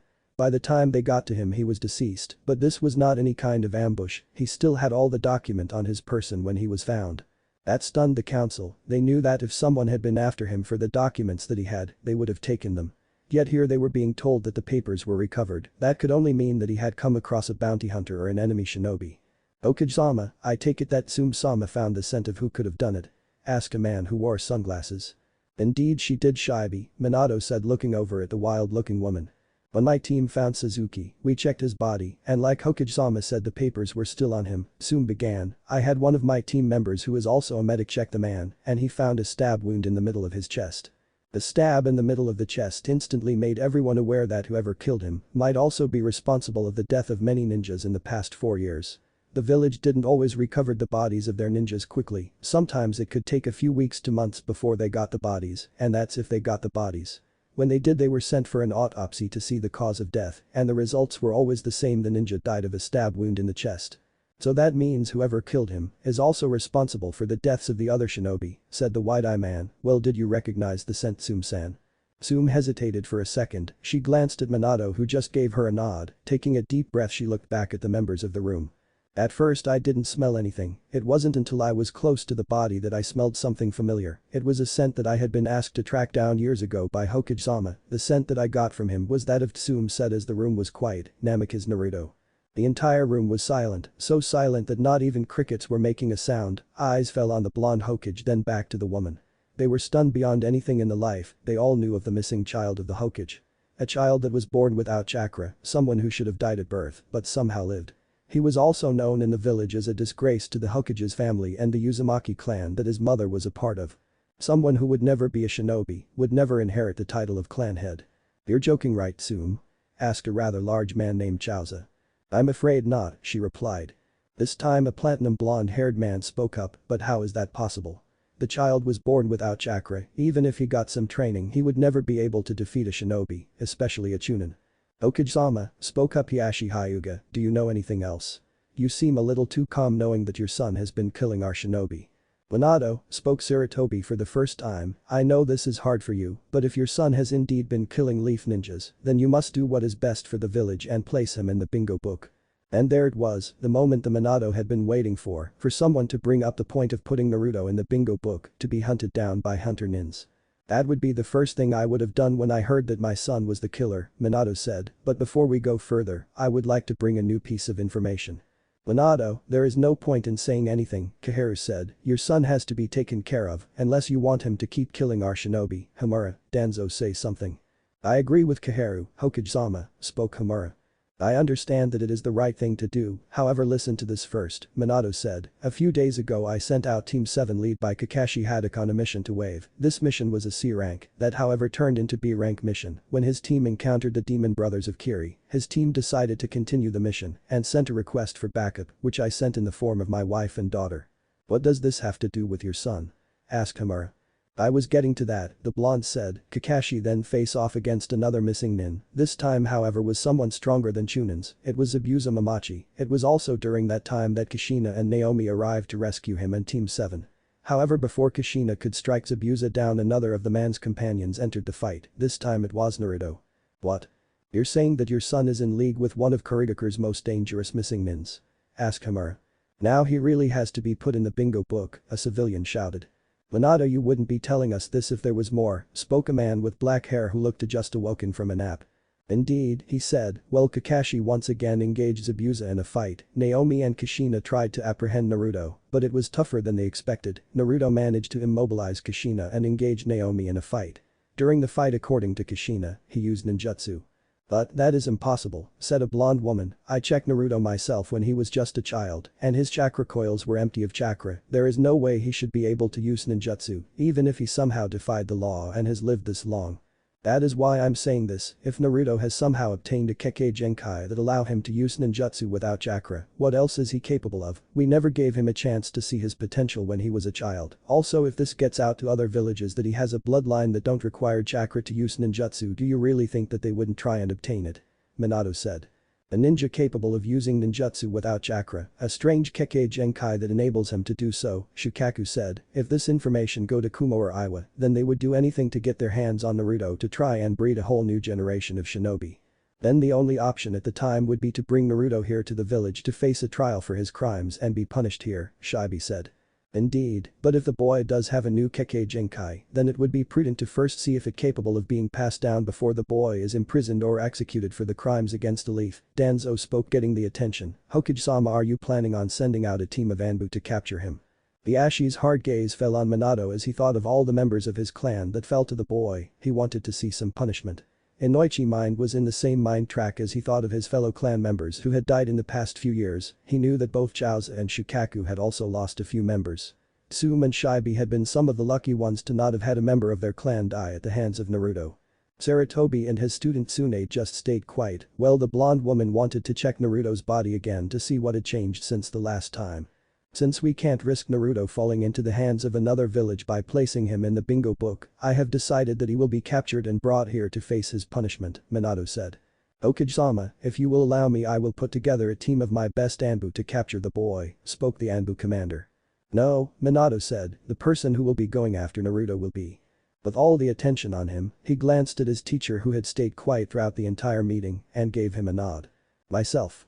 Naruto sat looking at the sunrise in the horizon, his mind still fogged from the fight he had with his former family. The nerve of that woman to call him her child after all she did to him when he was small. Now she says that she's sorry for what she did and that she wants him to return to the village to be the happy family that they're supposed to be. As if he would go back to that hellhole, he left to find a place to belong, a place where he would be able to become who he was meant to be. He swore that he would make them pay for what they had done, and he got the chance to do it, however he allowed his anger to blind him. But he would get a second chance soon enough, and when he did, then he would not let what happened repeat itself. This time he would go all out. However, he knew that the next time he fights he will need more power, and for that he will need to awaken another plate. The blonde stood up from his spot on the roof of their current hideout and jumped to the ground. Quietly he walked up to the door only for it to open before he could touch it. Naruto stepped back as he saw that his female teammate was coming out with a basket in hand. Good morning, Haku-chan, greeted the blonde. Morning, Naruto-kun, Haku replied, even though she was still a little mad at her blonde companion. Where are you headed this early in the morning? Just going to find some herbs to help Zabuza's wounds heal faster. Naruto let out a sigh. Even though he could recover, there was a limit as to the amount of damage he could heal. Bruises and minor cutter fractures were easy enough, along with restoring lost stamina and chakra, but the damage Zabuza received in his fight with Haddock, those were beyond his level. Now the man was bedridden, healing the old-fashioned way, but with Haku's medical knowledge he would be up and about within a few days. "Okay, just be careful," Naruto told her as he moved out of the way. "I will." With that, Haku made her way to the forest to look for the herbs she needed. Naruto watched her go, hoping that she would be alright. Who the hell was he fooling? He knew Haku could take care of herself.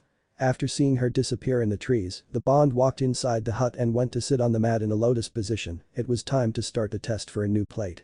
Mindscape. When Naruto opened his eyes, he found himself in one of the strangest places yet. He found himself in a mountainous area. That alone wasn't the strange thing though. What was strange was that there were strange blue crystals all over the place. The blonde soon began to walk around to try and locate the answer to awakening this plate. The more he walked, the more he was amazed by the place. Soon he came to a cliff that gave a great view of a giant tree. "Man, that is one big tree," he said to himself, "but what is this weird thing I'm sensing? It feels familiar for some reason. Oh well, questions for later."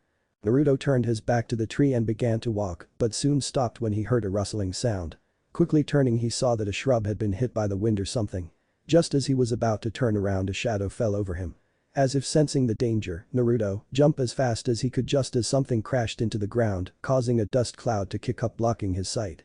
The blonde quickly brought his palms together and took his regular stance to get ready for whoever or whatever would appear. "That was quite the evasion," a soft voice said. Naruto's head turned in the direction of the trees and watched as a tall man walked out of from within the forest. He had dark blue hair, he wore a strange outfit that consisted of grey pant, grey undershirt with a blue vest over it, blue boots, blue gloves with a blue jewel of some sort, a dark cape, and in his left, he had a staff with a large sapphire on it.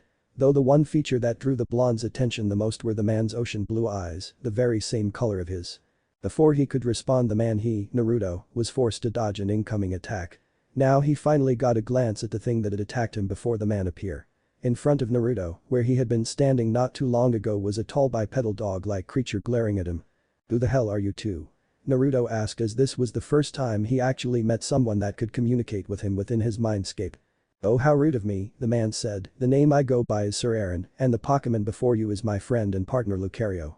And we are here on behalf of Arceus-sama to give you the toughest test yet." "From Arceus," the blonde repeated. It had been years since he had heard anything about Arceus. "What is my test then?" Sir Aaron chuckled before he responded. "Your test is to defeat Lucario using nothing more than aura." "Aura?" repeated the blonde. "Eh?" said a confused Aaron. "You don't know what aura is?" "Sorry, this is the first time hearing that word actually," Naruto said, turning his attention to Lucario, who had released a growl. "Really? Well then, I will give you the abridged version. Aura is the spiritual energy that lies in the bodies of humans. This energy can be used to do many things. It can help you communicate telepathically, sense those around you, create barriers, and even create attacks," Sir Aaron said. "Sounds almost like chakra," murmured the blonde. "In way it is, but however aura is more versatile and can be deployed in a more pure form. It's also the essence of life," the man said. "The essence of life? Wait, is that why I'm alive?" Sir Aaron smiled. "Yes, it's shocking, but you are alive because aura replaced the chakra that you were born without, and with aura you will be able to use some of the same skills as shinobi, such as tree walking and water walking, but to get there you must first reach a certain level in using aura." "Sir Aaron, this talk has gone long enough, it's time to finish what Arceus-sama requested us to do," Lucario spoke for the first time. "Indeed, my friend," Aaron responded. "Naruto-kun, it's time. You must fight Lucario using only aura. All you need to do is reach deep within you and grasp the essence that has been dormant within you." Before Naruto could ask something, Sir Aaron tossed him a piece of cloth. "One more thing, as I said, you must awaken and use your aura to defeat Lucario, but to do this you must fight blindfolded. This will help you use your other senses that will help you with completing this task," Aaron commented. As soon as Naruto put the cloth on, he was sent flying back courtesy of a strong kick to the stomach. As the blonde stumbled through the ground, Lucario jumped into the air and its foot began to glow as he dived down towards Naruto. Just as Naruto was getting back to his feet, gritting his teeth, he tried to use his ears to pick up any movement around him like Zabuza had tried to teach him. However, for some reason he was unable to pick up anything. Then out of nowhere he was struck on the side of his head, knocking him to the ground once again. Sir Aaron stood in his same place watching as how his first student attacked the blonde and couldn't help but wonder why it was taking him so long to open his senses to the aura within. Something was not right. The man frowned as he saw Lucario deliver another powerful force palm. "Lucario, stop," Sir Aaron called out to his student. The bipedal dog stopped at the command from his master and glared down at the blonde, who removed the blindfold and glared at Aaron. Take a break Naruto-kun, the man said, not even bothered by the glare. Why can't I use the power of the other plates I already awakened? The blonde asked. Sir Aaron looked at him that turned his gaze to the sky. Why? It's quite simple, the fist plate is the fighting type, which in turn is more in tune with aura. It is why most of the fighting type Pokémons were able to use aura much easier than the other types. So if I can use aura, then I will be able to use the fighting type moves and abilities a lot easier. Indeed, the man said, all you need to do in reality is pull the aura and you will awaken the plate. After awakening it, it's up to you to practice with it to learn how to master the pure aura and not its elemental variety. Meanwhile, back in Konoha, the Hokage was in his home preparing for his trip to Nami, where he would be apprehending his own flesh and blood. It pained Minato to have to resort to this, but it's the only way that he would be able to bring him back home. Yet even when he does bring his son back, there is no guarantee that he will forgive them from what he and Kushina did to him. Still, he had to try, and he would keep on trying till he forgives them, and then they can be a happy family that they were meant to be. Looking up from his work, he glanced out the window and looked at the bright moon that showered the village in its soothing glow. When he brings Naruto back, he knows that the council will do everything in their hands to get his son's mysterious abilities at any cost. Soon, we will be a family again, even if I have to use this, Minato said, looking at his hands. Konoha Shinobi. Naomi was sitting on the roof of Tezuna's house looking at the moon, wondering if her brother was also looking up at it. Just thinking about him brought tears to her eyes. It had been all her fault that her brother had abandoned them. She could have been there for him, but she was far too focused on the attention that she was given that she became blind to anything else. Now here she was face to face with her brother again after 8 long years, and things had sure changed a lot. Naruto had become strong, stronger than she thought he could ever be, and he didn't without being able to use chakra at all. She wondered how he acquired such powerful skills that allowed him to immobilize their mother for a few minutes. Yet she had also been tossed around like a ragdoll, all because she didn't want to hurt him. However, he didn't have a problem hurting them. Sighing, Naomi stood up and turned around to look at her former classmate, whom had decided to show up. What the hell do you want, Sasuke? She asked in an annoyed tone. TCH, you're thinking about that loser, aren't you? The Uchiha responded, I don't see what the big deal everyone is making about him. He got lucky against you. Liani-sama is no loser team, she said angrily, making the boy scowl. He's a loser who left because he was weak, and yet you still pinned to him. I don't see what you see in him that makes him better than an elite Uchiha such as myself, Sasuke said. Sooner or later you will become mine one way or another. With those words, the duck-haired boy left, leaving a seething Naomi behind, who seemed ready to pull a kunai and stab it into his skull. Kushina, who had been close, frowned as she heard what the arrogant brat had told her daughter both about her son and how he would own her one way or another. Never had she had the urge to kill the son of her friend before, but now that's what she wanted to do. However, something else occupied her mind. She kept thinking back to the encounter with Naruto. He had been able to subdue her with that strange silky thread, and her chakra chains had been unable to remove it, which meant that he didn't use chakra, but that was impossible. No. Hasan. Kushina heard the voice of her daughter call her. Naruto. He didn't know how long he had been here, nor did he have the time, as he kept being sent crashing through the ground by a dog. Naruto shakily once again stood up and saw nothing but darkness as he was still blindfolded. How was he supposed to defeat an opponent who was a master at using aura without seeing and using his plate's powers? Fuck, this is fucking ridiculous. How am I supposed to fight this mutt? I need the power of my plates, yet this bastard says I can't use them, and his explanation of aura was so vague, thought Naruto angrily. Come on Naruto, think, there has to be a way to awaken this aura shit. Calm down and concentrate, let go of your emotions and concentrate on your task ahead, a voice suddenly said in the blonde's mind, a rather familiar voice. It can't be, Naruto said, Arceus. Indeed, I can barely communicate at the moment. I'm using the little energy I can to do so now, but for now concentrate like I said, the god of Pokémon said, we will meet again. But that, just like he had spoken to him, he was gone again, but even if it was for just a little bit, he had heard the voice of the one he cared for, and that made him happy. Okay, just like Arceus said, concentrate you dumb blonde, he repeated, first thing first, calm down. Naruto took in a deep breath and then released it. He inhaled and exhaled again. Slowly he began to calm down. Images of his former family soon surfaced, and once again he began to get pissed, but he stopped for a moment. No. Now's not the moment, tossed your anger aside, that's it, the blonde muttered, feel all around you. Letting the images fade into the background, Naruto began to look deeper into himself. He had to do this. Then he saw something. Ahead of him he could see a small blue orb. He lifted his hand and reached for it. While he tried to reach, time for him seemed to get longer. Sir Aaron gasped as he felt what he had been waiting for. A small smile appeared on his face as he saw that his student also sensed it. It looked like the heir had finally done it. He had taken a big step towards his future. Lucario shot forward to strike down the blonde, his paw began to glow white as he charged up a focus punch. Once close he threw the attack, however the attack never hit home, as Naruto's hand shot up and grabbed his wrist stopping the attack. "I see you Lucario," he said smirking as he cocked his free hand back and his fist glowed blue before punching the dog sending him flying for the first time.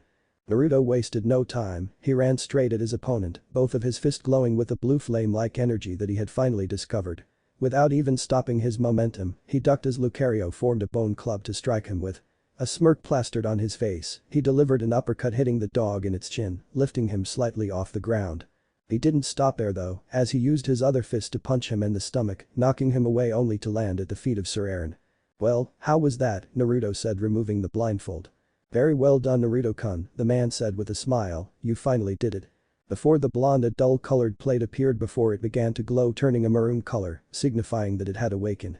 "Now that you have awakened the aura within you, it is up to you to harness its full power," Aaron said, "Our time together may have been short, but we will surely meet again in the future, for now return as you friends are getting worried." "Thank you," Naruto said with a slight bow. "Go, and make the Arceus-sama proud as you are his legacy." But that Naruto disappeared from his mind returning to the real world. Although he released some of it, his hatred still for his family still runs deep, in order to fully become one with the plates he must let go of it, Aaron said.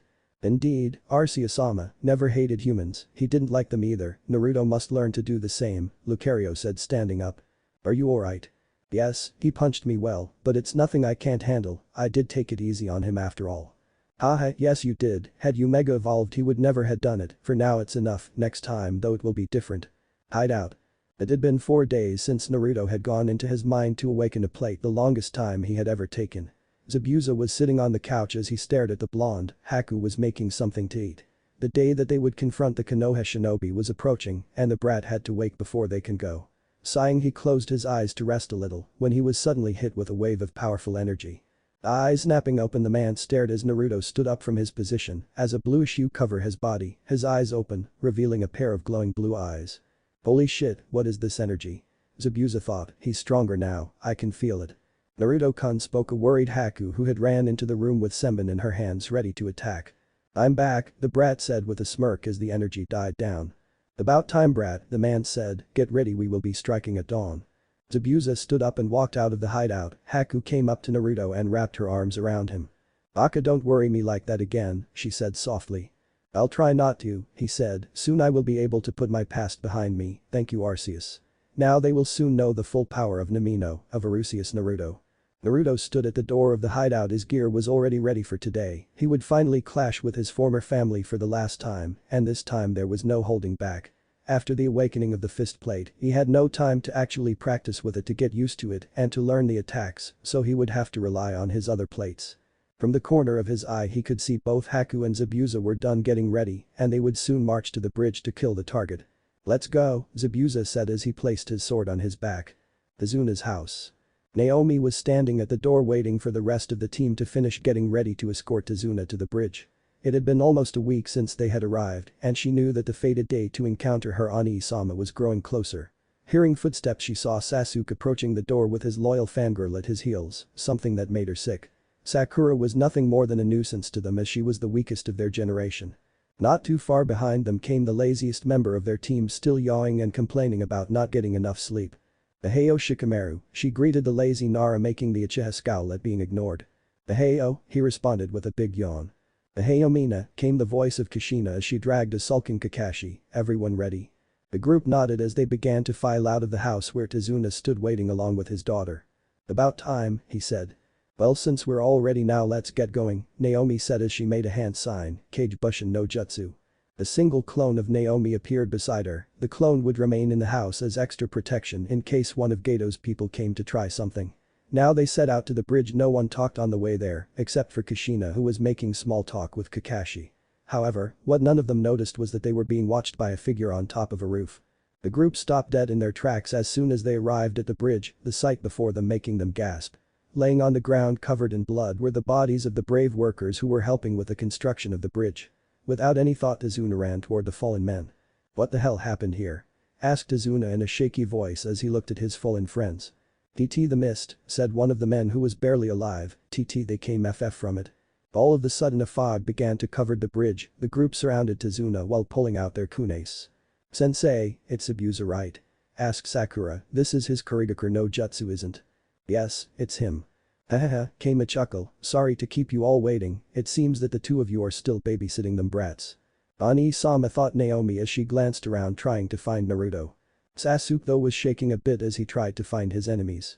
"Haha, that one is still trembling, pitiful," Zabuza said. When Sasuke heard that he let out a growl, then like a ghost all around them, Zabuza appeared making his eyes go wide open. Then his expression shocked Zabuza. He grinned, "I'm trembling with excitement." "Go on Sasuke," Kakashi said with a smile. The Uchiha had disappeared with a burst of speed. One of the Zabuza who was closest to the boy swung his sword, though not fast enough. All the Zabuzas burst like water balloons into puddles. Well, so you could see that they were water clones." They heard the voice of Zabuza followed by footsteps, the brats improving. The Leaf Shinobi turned their attention to the direction of the footsteps where they saw Zabuza, the hunter Nin, and of course Naruto. When Kushina's eyes landed on her son, she immediately noticed that something was different about him. She wasn't the best sensor, but she could feel him emitting a strange energy. "Looks like you have a challenger, Haku," Zabuza said. "So it seems," she said. Naomi reached for her Naginata as she glanced at her brother. This time she would use everything she knew to bring him home.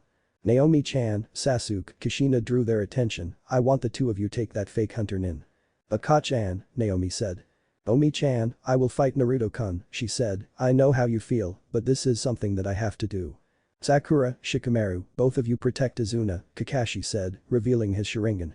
Izuna along with the two genin backed away from them to watch from afar. Kushina pulled out her tanto as she began to approach Naruto, who still looked as calm as when he first arrived. Zabuza gave a simple nod to Haku, who instantly shunshined to reappear in front of both Naomi and Sasuke. In her hand, she held a handful of senbum. Naruto watched as his bitch of a mother walked towards him. Using his left hand, he reached up to the string that held his cloak together and unstringed it, allowing it to fall to the ground. Kushina stopped walking as she glanced at her son studying him. The blonde in front of her wore black pants, a pair of black combat boots, a sleeveless white shirt.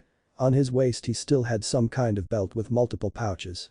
However, something caught her eye the most, and that was some kind of crest over his heart. It was shaped in a circle with an X pattern that were connected together, Arceus ring. The place and way he showed it off meant that it was a clan crest. "Sachi-kun," she spoke, cringing at the look of disgust he gave her, "please don't make me do this, I just want you to come home with me." "I thought I told you to no longer call me that, as far as I know I have no mother," Naruto said. "Please Naru-chan, I know we made a mistake, but you have to look at it from our point also. When we found out that you had no chakra, we were devastated. We didn't know whether you would die or live, we were afraid," she said. "The thought of you never being able to be a shinobi broke Minato-kun's heart. He had this whole plan set out of how the two of you would spend your days, of all the things he would teach you." Naruto grit his teeth at the words that kept coming out of her mouth. How dare she tried to blame it on his condition. "If you think that just because you tell me all this I will just forgive you. Get fucking real, bitch. I will never forget the pain that you made me suffer, the nightmares that I had to endure because of you," Naruto growled. "I don't want to hurt you, Naru-chan, but if it's the only way to bring you home so we can be a family again, then so be it," Kushina yelled as she ran at him. Without missing a beat, Naruto also ran at her with a kunai in his hand. The two met with a clash of steel as her tanto was blocked. The blonde pushed her back as he skidded a couple of steps back and threw his kunai at her. The Redeed deflected the knife as she focused on Naruto, who brought his hands together and proceeded to create the same bone of blue energy he used against Naomi. That bone must be one of his signature attacks, Kushina thought. Well, in that case. Kushina sprinted toward him. Naruto, seeing her attack, jumped over her, then proceeded to attack using his bone rush attack. This led Kunoichi to use her tanto to block the fast strikes from her son, while her other hand reached into her pouch and grabbed a small ball. Pushing him back, Kushina promptly threw the ball, hitting Naruto in the face. "Arg!" cried Naruto as he felt a horrible pain in his eyes. "Son of a bitch." Kushina watched as Naruto backed away, his hands trying to clear out his eyes. What she had thrown at him was a pepper bomb. She knew that it would blind him long enough to incapacitate him. Without wasting any more time, 4 chains burst out of her back, heading straight at Naruto, who was still in pain. What happened next stunned her as she saw Naruto stop moving as the chains drew in closer to him. Then the blonde used the same bone to swat the chains away from him before he rushed at her with an angry, or more precise, a pissed off look on his face. Holding the bone as if it were a sword, he swung her. Still stunned from what she had seen, she had no time to react as the bone crashed into her side, sending her crashing into a pillar of the bridge. "You fucking cunt," shouted Naruto in anger and pain. He felt as though his eyes were on fire after she had hit him with what he now knew was a pepper bomb. Sure, it had blinded him, and for a second he felt as though he would be tied up before he remembered the lessons he had with Sir Aaron. Kushina stood back up as she wiped some blood away from the corner of her mouth, her eyes on Naruto, wondering how he was able to block her chains, not only that, but attack her while blinded. Naruto, calling forth the power of the water plate, gathered a small ball of water in the palm of his hand which he used to wash his eyes. Once he opened his eyes, he glared Kushina, for him playtime was over, as he started to call on the power of the plates. Kushina watched as the same transparent swords that she had seen during their first meeting appear around him again. Though she was surprised when a white energy surrounded his body.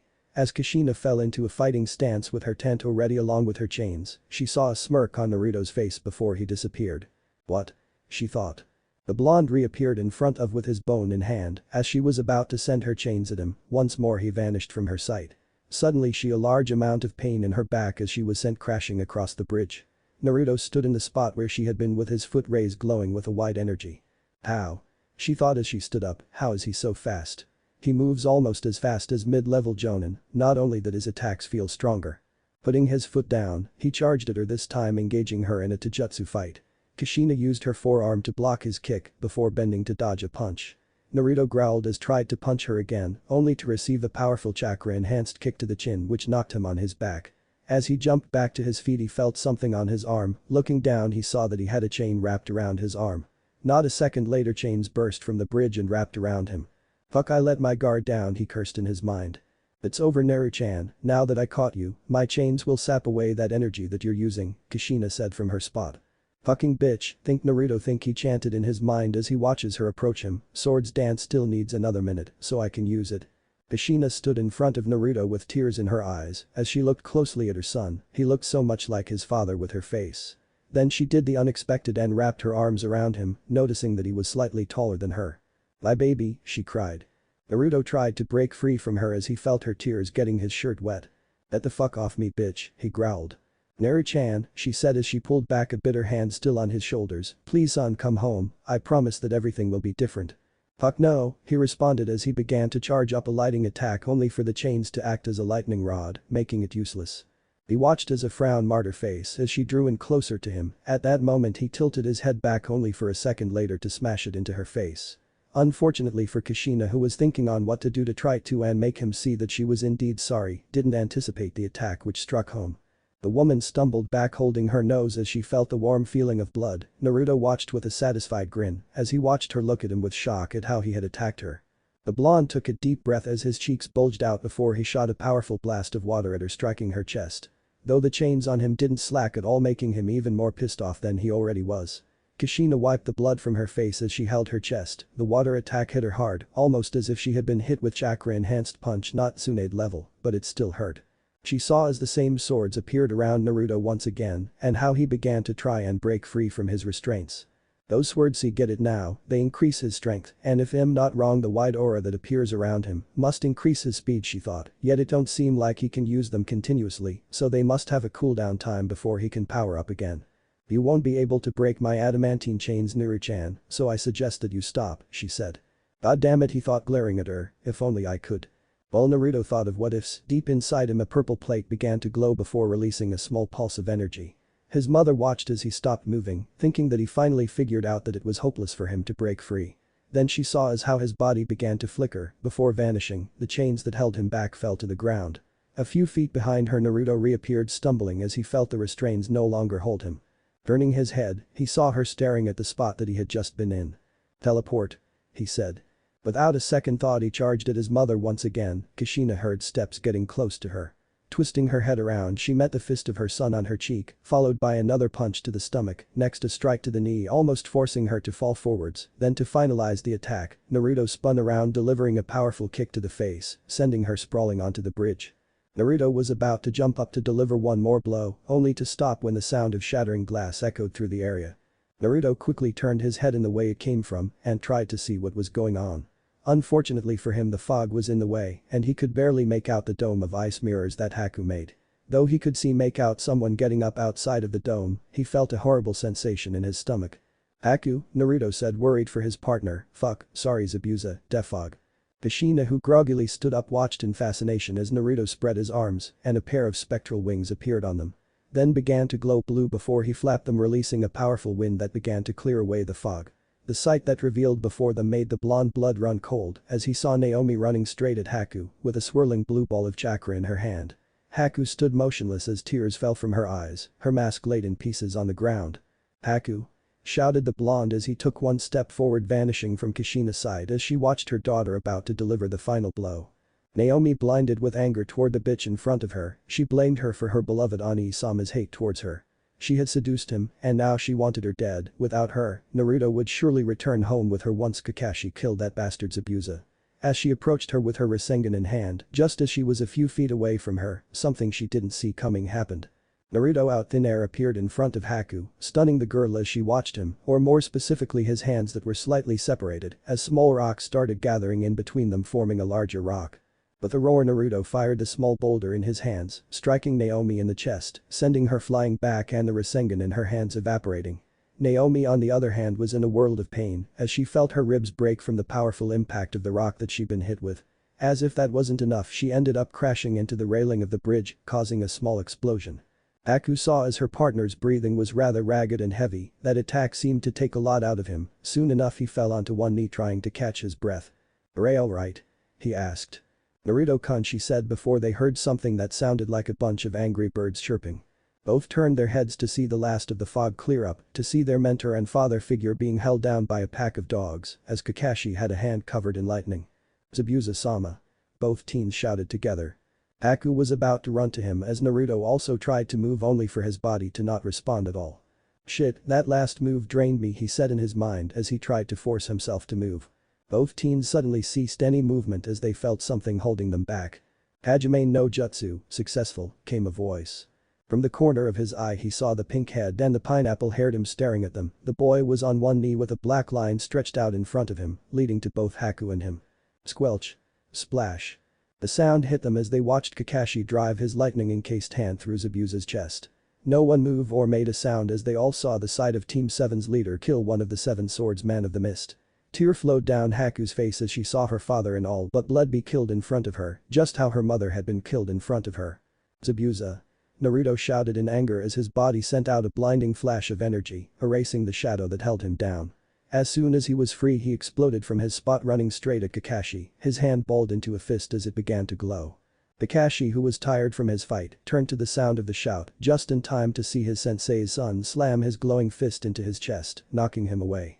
With the man out of the way he turned his attention to the growling of dogs as he saw them release his master and run at him. Though they all vanished in a cloud of smoke as he saw multiple senbon embedded into the summoning scroll on the ground. "Zabuza, why don't you dare close your fucking eyes," Naruto said as he placed a hand on the man's chest trying to heal him. Haku also placed her hands on him and tried her best to keep him alive. "You don't cough, BB, both bother," he said weakly. "I cough, it's too much." "No, damn it, Zabuza, don't leave us, you bastard," Naruto cried as he saw the light in his eyes begin to fade. "The Keigo good carry of cough, Haku," he said as his body went limp and the last of the light in his eyes faded. "Zabuza!" screamed the blonde to the sky as tears streaked down his face. Haku covered her face with her hands as she cried. The Konoha team regrouped as they watched them mourn the loss of their sensei. Kushina held her daughter who was still healing from Naruto's attack. "Nai-sama," she said as she turned to look at Sakura who was cradling Sasuke's head on her lap, having removed the needles from him. "Ahahaha, so the mighty demon of the mist died at the hands of some sniveling brats," a voice laughed. Naruto turned his head and Haku uncovered her face as they saw their employer coming close to them with a large group of thugs around him. "Beto," he growled, "what the fuck are you doing here?" "Heh, I came here to tell you that your services are no longer required, see shinobi are too expensive, so I gather these fine gentlemen to come with me, they finish you off, and I get some women to play with," he said. "What did you just fucking say?" "Oh, you bad at hearing or something? Oh well, not my problem, I will be taking his head and cashing in his bounty, and I will take that little cunt you have there, and I will make her my new toy, then give her to these gentlemen to have fun with," Gato said. "Go on men, kill them all, but leave the girls alive, they will be my entertainment." The thugs around the short man all grinned as they looked at the girls while getting their weapons ready to charge. Naruto stared down at the prone form of the man who taught him and cared for him since he was young. Anger was the only thing he felt at the moment. Anger at not being able to defeat Kushina fast enough to help him. Angry at how they had been tricked by the short bastard who promised them a big reward if they killed the bridge builder. Now how that same bastard betrayed them and was now planning to kill them. Haku watched as the 200 thugs that Gato brought with him began to move towards them. She got ready by pulling out her senbon. Yet before she made her move, Naruto had stood up and began to walk in the direction of Gato with his head down. The thugs all stopped as they saw him approach them. Some laughed at the pathetic sight of one person coming to his death. The blonde though stopped not too far away from Haku as he lifted his head up and glared at the group. "I'm gonna kill you, it's because of you that the man who I considered my father is dead now." Naruto glared straight at Gato as he stretched out his hand. The Konoha group was trying to figure out how to help stop them when they heard a rattling sound. Their attention turned to the source. Embedded on the bridge was the Kubikurum, which was shaking, making the sound. Then it freed itself and flew through the air past Haku. As the blade passed by Naruto, the blonde grasped the handle. Without another word, he let out a war cry and ran straight at the enemy. The thugs were shocked as they saw him somehow summon the sword from the other side of the bridge, that they didn't react in time when his was upon them. Naruto swung the sword horizontally, cutting the first one in half. With a half spin, he sliced open the chest of another. Not stopping, he began his deadly dance, cutting down the members of Gato's men. Said man watched from afar as the blonde bastard cut his group down in horror at what he was seeing. In less than 30 seconds he had cut down about 20 men. The remaining thugs all snapped out of their stupor and began to engage the kid. Naruto blocked the incoming strikes and pushed them back in spinning, cutting 6 of them together. Reacting quickly, he dodged a strike coming from behind by backflipping over the offender and cutting him down the middle. With a roar, he hurled the blade like a boomerang which cut down anything in its path. From his right wrist 2 green vines emerged which he used to wrap a man's neck with before spinning, using the body as a battering ram to strike the others down. The Konoha group were feeling sick to their stomachs, while the genin were as they saw a person there again dismember the thugs without any remorse. It wasn't just that, the vines that sprouted from his wrist also made the queasy. The Uchiha who had finally woken up was more pissed than anything as he saw the loser, showing how much stronger he was. Naruto crossed his arms on his chest as he blasted out a wave of lightning, hitting anyone close to him. Throwing his arms out, his fingernail elongated into claws as he proceeded to jump into the middle of the group and began slashing them down. As he was cutting down his prey, one of them tried to ambush him but was stopped. Leaves started circling around the brat before they shot out. The leaves cut through their skin like a hot knife through butter. The blonde used the same vines to retrieve the sword from where it was and continued to cut down anything in his path. The remaining thugs were starting to back away, fearing for their lives as they watched a single person cut down their numbers at an alarming rate. As a large group surrounded Naruto, who glanced at all of them trying to get to him. The smirk plastered his face as he crouched down before jumping high above them. In the air he inhaled before shooting out a powerful stream of fire that burned the group. Those who had been caught in the fire were running around trying to put it out as the smell of burning flesh penetrated the ozone. Some jumped over the bridge while others just rolled around the ground. Those who had yet to approach the blonde cut their losses and began to run away, not caring one bit for the money that they were promised. "Where the fuck are you assholes running to?" shouted the shorty. "Get you fucking asses, bah." The short man was cut off as a shadow loomed over him. The man fell on his, shaking in fear as he saw the blonde glaring down at him.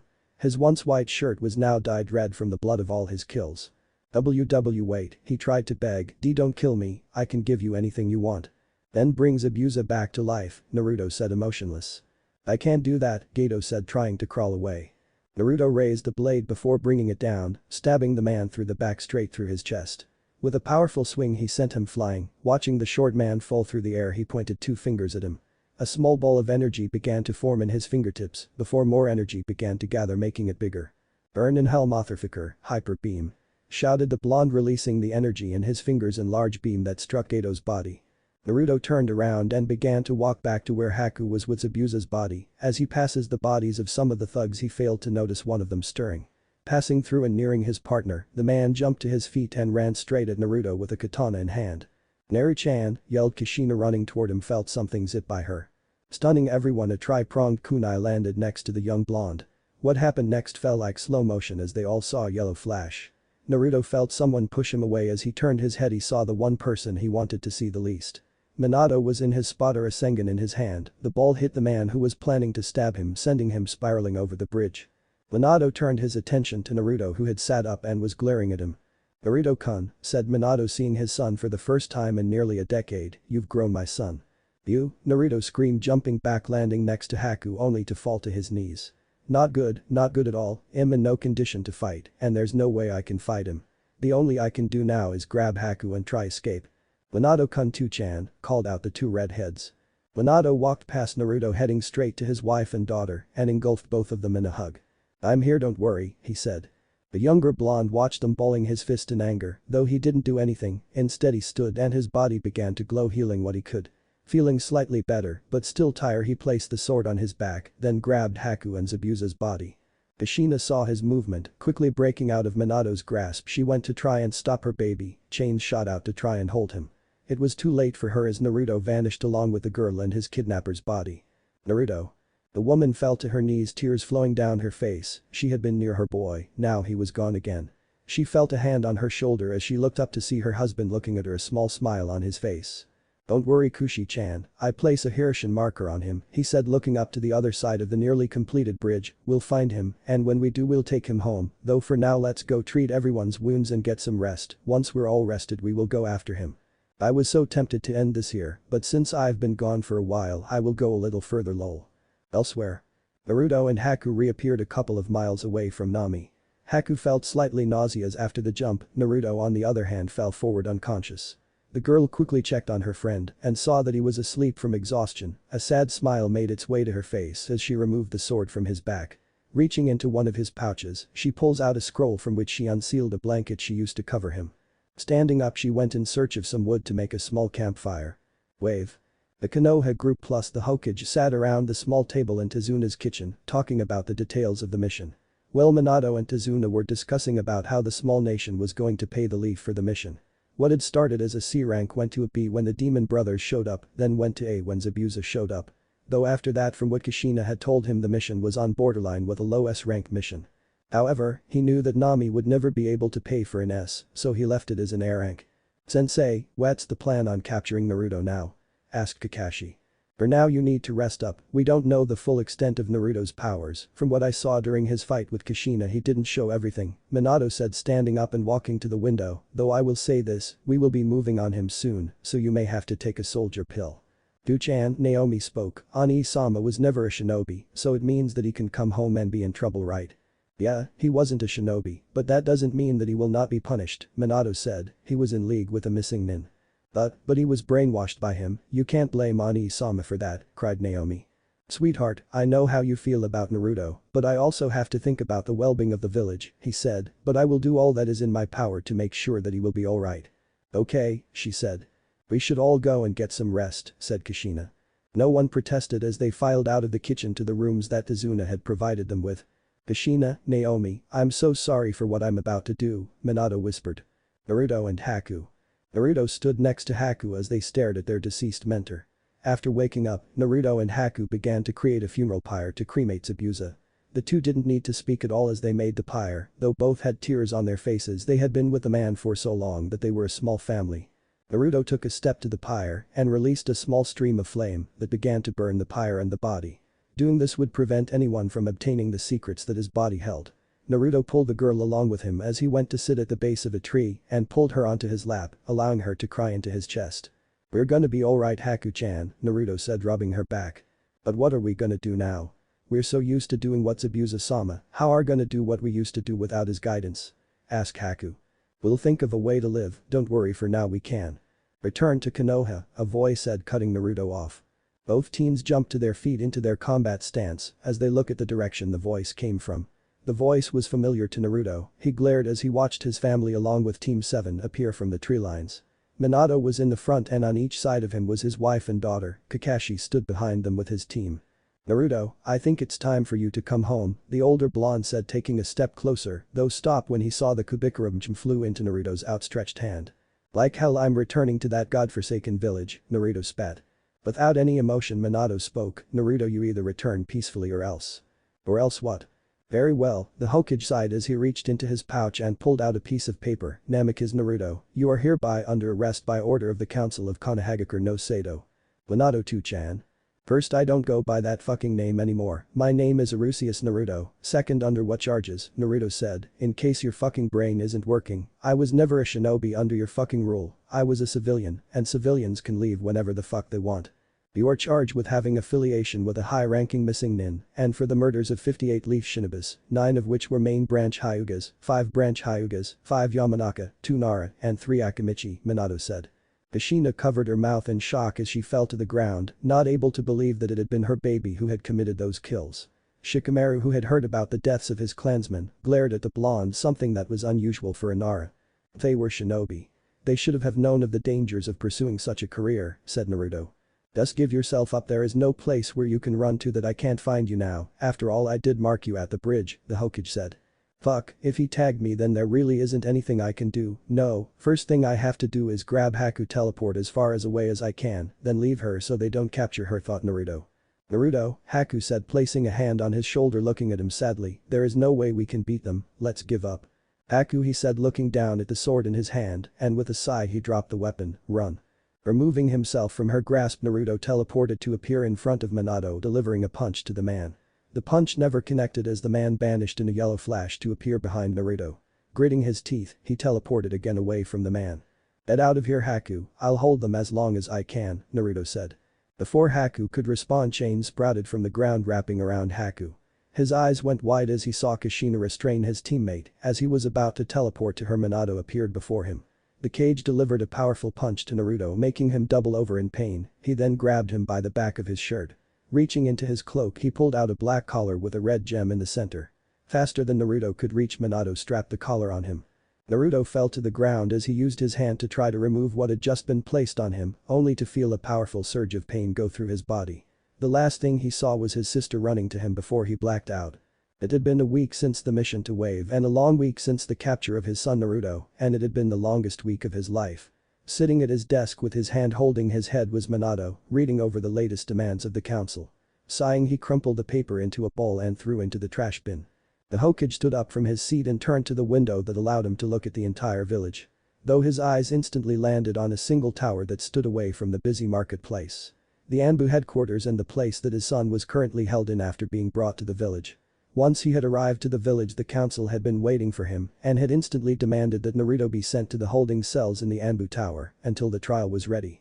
Seeing how it had been the shinobi side who had demanded it, he had no choice but to send him. After seeing the young girl Haku and hearing about her Kekkei Genkai, the civilian council tried to demand that she be branded with a prisoner seal and be handed to the Uchiha to help him with the repopulation of his clan. He wasn't happy with the demand that he told them to fuck off and that she wouldn't be forced to be a slave, as that's not what the village stands for. After that, he took the girl to his home where she had been staying for the last week. He could tell that there was a lot of tension with the girl and his daughter, even Kushina had something against the girl. Letting out a heavy sigh, he returned to his seat to continue his work. Naomi. Naomi sat quietly eating her bowl of ramen at the favorite restaurant, though for the last week she hadn't been able to truly enjoy her favorite food. Ever since they had returned to the village from that mission, her mind has been on her brother who was being treated like a criminal. Sure, he had been in league with a missing ninja and had probably killed many shinobi, but he had never once been a shinobi, so why treat him like one? And on top of things, her father had decided to bring that bitch Haku to their home to keep an eye on her, or so he said. What pissed her off the most was that Haku was staying in her dear Ani Isama's room and she rarely left the room even to eat. Her mother had been the one to take her food to the room, and many times she had tried to make a conversation with the girl to find out more about Naruto, but she hardly spoke at all. Letting out a frustrated growl, Naomi stood up and placed some money on the counter for her food and headed out. Behind the counter, a pretty brunette watched sadly as one of her dear friends seemed to be troubled. Ever since the capture of her brother, she had been sulking. She didn't eat her ramen with gusto anymore. "Otu-san, do you think she will be okay?" the brunette asked. "I hope so, dear, I hope so," responded her father as he stood next to her with a hand on her shoulder. "I've known Minato for a long time now and am sure he will do everything in his power to help his son, then we will have the old Naomi back." As the young Ridid walked through the streets of the village, she could see the hypocrites waving at her or bowing. Sometimes she hated them for all the pain they caused her brother when it was disclosed that he was born without the ability to use chakra. Her mind traveled to Haku, the girl who knew Naruto the best aside from Zabuza. That girl pissed her off. She remembers her ignore her mother when she had asked her to tell her about Naruto. She had also been ignored by the ice girl. Naomi-chan, the blonde girl, heard her name called out. Stopping, the blonde turned around to see one of her closest friends since she was a child, the heir of the Hyuga clan, Hinata. The young Hyuga has waist-length indigo color hair, wide eyes, and wore a pair of short shorts, a midriff mesh shirt or sports bra, and a purple jacket. The girl wore a seductive-looking smile on her face. "Hinata," Naomi greeted her with a small smile and a twitch in her eye. "When did you get back from your mission?" "We just got back about an hour ago," she said before a frown appeared on her face. "What's this I hear about that bastard Naruto being captured? He should have been killed on sight after all he did abandon the village, and from what I heard he has killed multiple of our shinobi." Naomi frowned at the way her friend talked about her beloved brother, Hinata, please don't talk that way about Nai-sama. Nai-sama? She refers to that asshole as Nai-sama. Thought Hinata as she gritted her teeth at the way Naomi referred to Naruto. You really shouldn't refer to a criminal as such now, Chan, said Hinata getting close to the blonde and cupping her chin. Why don't you and I go somewhere more private? Hinata, please, how many times do I have to tell you to not say such shameless things, said Naomi with a deadpan expression. Anyways, I'll talk to you later, Hinata. I have too many things on my mind that I need to think about. Hinata watched with a frown as her best friend and love interest walked away with her hand rubbing the back of her head. Naruto, I swear I won't let you have her, swore Hinata. Kushina Haku. Haku stood next to the window looking out to the backyard of the Namikaze compound. For the last week it had been hell for her, she had never felt so alone. It was only a week ago that she was with her family, but that family had lost a member in Zabuza, then they had been captured by the Hokage. While Naruto was sent to prison, she had been brought to the Hokage's house to be kept an eye on. Glancing back at the room she could see some clothes that had been given to her by Kushina. Kushina, that was another problem in the household, every time she was in the same room as her the Redeed would ask her to tell her about Naruto. Of course she just kept quiet, it wasn't her place to tell her anything. That's why she tried to stay in the room as much as she could, only going out to use the bathroom and sometimes get something to eat. Haku could smell whatever Kushina was cooking at the moment, knowing her she was probably making ramen again. That was one thing she truly disliked, ramen. It's not that she hated the dish, far from it, but they ate it almost constantly. Kushina was making it to take some to Naruto, but Haku knew that Naruto had a certain hate for that food. She could remember the amount of times he ate ramen since Zabuza found him and the dates he ate it. Meanwhile downstairs Kushina was humming as she stirred the ramen she was making, she knew that the trial for her son was coming. And that had her terrified as to what the council would decide to do with him, she knew Minato would do his best to protect him, all she had to do was believe in him. Tasting the broth, she smiled as it was now perfect. Grabbing a bowl, she poured some of the ramen and covered it before placing it in a basket. Removing her apron and hanging it up, she picked her basket and headed to the front door, stopping for a moment and looking upstairs to the bedroom where Haku was. With a tired sigh she walked out the door. Naruto. Deep within the Anbu headquarters, sitting inside a cell that was guarded by two of the Hokage elite Anbu, was Naruto. The blonde sat in a corner wearing a set of white robes, his knees to his chest as he looked at the ceiling. He had lost track of how long he had been in here for a bit until he heard the guards talk about some trial that was happening the next day. From there he also learned that he had been inside the cell for a week. A long week since he had last seen Haku-chan, just thinking about her he wondered where she was being held and in what shape she was in. Knowing the council, he knew that they would try something against her for the sake of getting her Kekkei Genkai. Naruto's hand reached up to his neck where that damned collar was preventing him from leaving the cell. From what he had discovered about the collar was that if he got a certain distance it would immobilize him. Closing his eyes, he tried to get some more sleep when he heard the door to his creak open, opening a single eye he watched as the Anbu let someone in. His eyes fully opened, a scowl on his face, Naruto watched as Kushina stepped into the cell with a basket in her hands. Naruto-chan, she greeted him with a smile. What the fuck do you want this time? Naruto growled. For as long as he had been here, Kushina had taken it upon herself to visit him, oftentimes bringing him food. And to tell the truth he was fed up with her trying to get him to forgive her. I came to talk and bring you something to eat, Kushina said, biting her lower lip. Well, I'm interested in talking with you or hungry, so why, Naruto said before his stomach let out a loud growl. Kushina brought her hand to her mouth and let out a small giggle at how Naruto's stomach seemed to disagree with him. Walking further into the cell she sat on the bed and placed the basket on the floor. Opening the basket, she pulled out the large bowl of ramen she had prepared earlier and held it out to him with a smile. I don't want it, Naruto said, turning away. Please eat, Naruto-chan, I know that you don't get much food here and I worked hard on it, Kushina said with a sad smile as she looked at the shape her baby was in. But the glare, Naruto looked at her, I don't want it and leave, I don't want to see your face. Naruto the redhead looked down, however one thing she noticed was he hadn't outright insulted her yet like how he did when they first met on the road to Nami. Naruto just glared at his so-called mother and turned his attention to the wall. Ever since he started to use aura, he had felt calmer and his mind clearer. But no matter what, he still held hate for the village and his parents for what they did to him when he was younger. Sachi, please eat and I will tell you about Haku-chan, Kushina said, hoping that using the girl's name would get some reaction. Naruto snapped his head back and gazed at her. He had wanted to know how Haku was doing, and if eating that garbage was the only way to know, he would eat it. Without saying a word, he took the bowl from her hands. Kushina had tears in her eyes as she saw her son finally accept her food, even if she had to coerce him. For the last week Haku has been staying with us at the compound, Kushina said. She hardly comes out of the room that we gave her, though when she does she goes to the roof and gazes at the stars for hours. The blonde listened to her talk as he ate the ramen she brought him, even if he didn't like it, he would eat it. Though she hasn't had it any easier than you, even if she's not inside a cell like yours she is still treated poorly by the village, the redhead continues as she pulled out a thermos and poured some tea. When the council found out that she has a Kekkei Genkai, they started making demands for her to be used to breed more Hyoten users. Crash. Kushina jumped to her feet as she heard something break. Before she could do anything else she was lifted off her feet by her throat and slammed into the wall. Her eyes landed on Naruto's and winced when she saw them glowing blue with a furious look on his face. "What the fuck did you just say?" he roared. "If they so much as touch one hair on her head, I will raze this village to the ground." "Minato to pet them," Kushina managed to whisper. But the growl the blonde released her and moved back as Kushina hit the floor coughing and trying to catch her breath. Naruto was incensed at the thought of the village using Haku as a breeding tool, but at least that bastard did something right. The cell door busted open and 3 Anbu rushed in with their weapons in hand and immediately surrounded Naruto when they saw Kushina on the floor with her hand on her throat. "Stop," Kushina called out, "go back to your post." But Kushina-sama, the one with blonde purple hair said. "It's okay, nothing happened," she said standing up. The female Anbu narrowed her eyes behind her mask as she glanced at her neck. The Black Ops eye and had her team fall back. "Sachi. Leave, I want to be alone," Naruto said pressing his forehead to the wall. The redhead picked her basket up and giving Naruto a worried glance she walked out of the cell, but not before hearing Naruto whisper something. The next day. Haku woke up startled from the knocking on the bedroom door. Standing up she straightened out her kimono she walked to the door and opened it to reveal Minato standing there. "Haku, please get dressed, the trial will start soon," he said. The brunette nodded and closed the door to get ready. Minato stood in his full Hokage robes as he waited for Haku to come down, his wife and daughter had already left earlier. When he heard footsteps he saw the girl walking down the stair wearing a pink kimono with a white sash. "I'm ready, Hokage-sama," she said.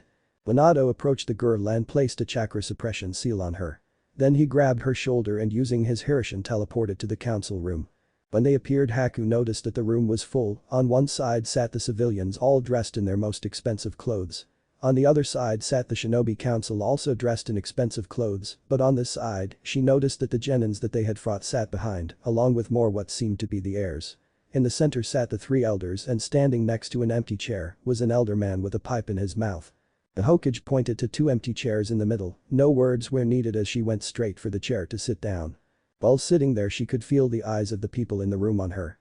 Her eyes scanned the room without moving her head, seeing the civilians giving her a look of hunger and lust. Though she was more perturbed with the looks the Uchiha brat was giving her. The doors to the room opened with a squad of Black Ops walking in with a handcuffed Naruto in the middle, wearing white robes. He didn't say anything as he walked to the empty chair. Before he could sit Haku stood up and wrapped her arms around him, giving him a small kiss on the cheek. "Naruto-kun," she said. "I'm glad you're okay, Haku-chan," responded the blonde softly.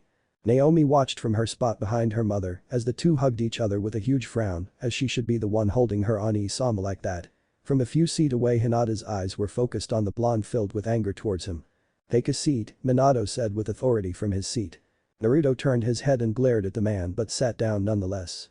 "We have gathered today to decide the fate of these 2 shinobi," the Hokage said. "First Yuki Haku, you are accused of being in league with a Ryu shinobi from Kurigakure no Sato, Mamachi Zabuza. After a thorough investigation, we have found no records of you as a member of Kiri's forces." "Hokage-sama," spoke up an old man who had half of his face covered, "if I may say, the girl has an extremely rare Kekkei Genkai, so it would be best to have her create the Yuki clan here." Haku felt an extreme fear as she heard the man say that she should be a breeding factory. She saw Naruto tense up releasing a growl and looked as if he was about to jump from his seat to tear the man up. "Danzo, we will not resort to using her as such, so keep such comments to yourself," Minato said, "now Namikaze."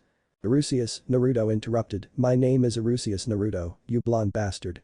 People gasped in shock at the way Naruto spoke to the Hokage, others narrowed their eyes at what he had called himself. Kushina's eyes watered a bit hearing him deny his family name, while Naomi giggled slightly at her brother's comment. With narrowed eyes Minato continued, "Arceus Naruto, you're charged with having affiliation with a high-ranking missing nin, and for the murders of 58 leaf shinobis, 9 main and 5 branch Hyugas, 5 Yamanaka, 2 Nara, and 3 Akamichi." Naruto could feel the killing intent being sent his way by the many head of clans who heard of their member's death. Though he just shrugged it off as if it was nothing. "In this case you would be executed where you sit for treason." Please, as if you know the laws of this place, only shinobi under the Hokage's command can be charged with treason, Naruto said. I was a civilian, and there is no law stating that a civilian must remain in the village for his whole life, never did I become a shinobi. Be as it is, you are still a member of my clan, and I never authorize you to be allowed to leave my clan or village, said Minato, as such you will still receive punishment for the murders of the shinobi. DSK, what a bunch of hypocrites you are. If they didn't want to die then they should have stayed as civilians. Once you put that headband on it means that your life will always be on danger. You never know if you will make it back to your house, so charging me such petty charges, well, you can shove them up your ass, Naruto said, standing up. All around the shinobi were in deep thought. The brat had been right about the dangers of being a shinobi, yet they were angry that it was a person from their own village that had killed them. More so in the point that the person who had killed them was the failure of the Namikaze family. Okage-sama, Danzo spoke up once again, drawing attention. It seems to me that the boy feels no regret for what he did, therefore I believe death would be the best punishment, but he won't feel any regret, so I propose that he be sent to Hazuki Castle for the rest of his life. People all around were speechless. The blood prison was the place where the most dangerous of criminals were sent. The people all around the room started to talk among themselves regarding the punishment. I believe that would be a fitting punishment, Minato said after thinking it over. Minato, shouted Kushina, who jumped to her feet with an angry look on her face and tears falling freely from her eyes. You can't be serious. Otu-sama, whispered Naomi.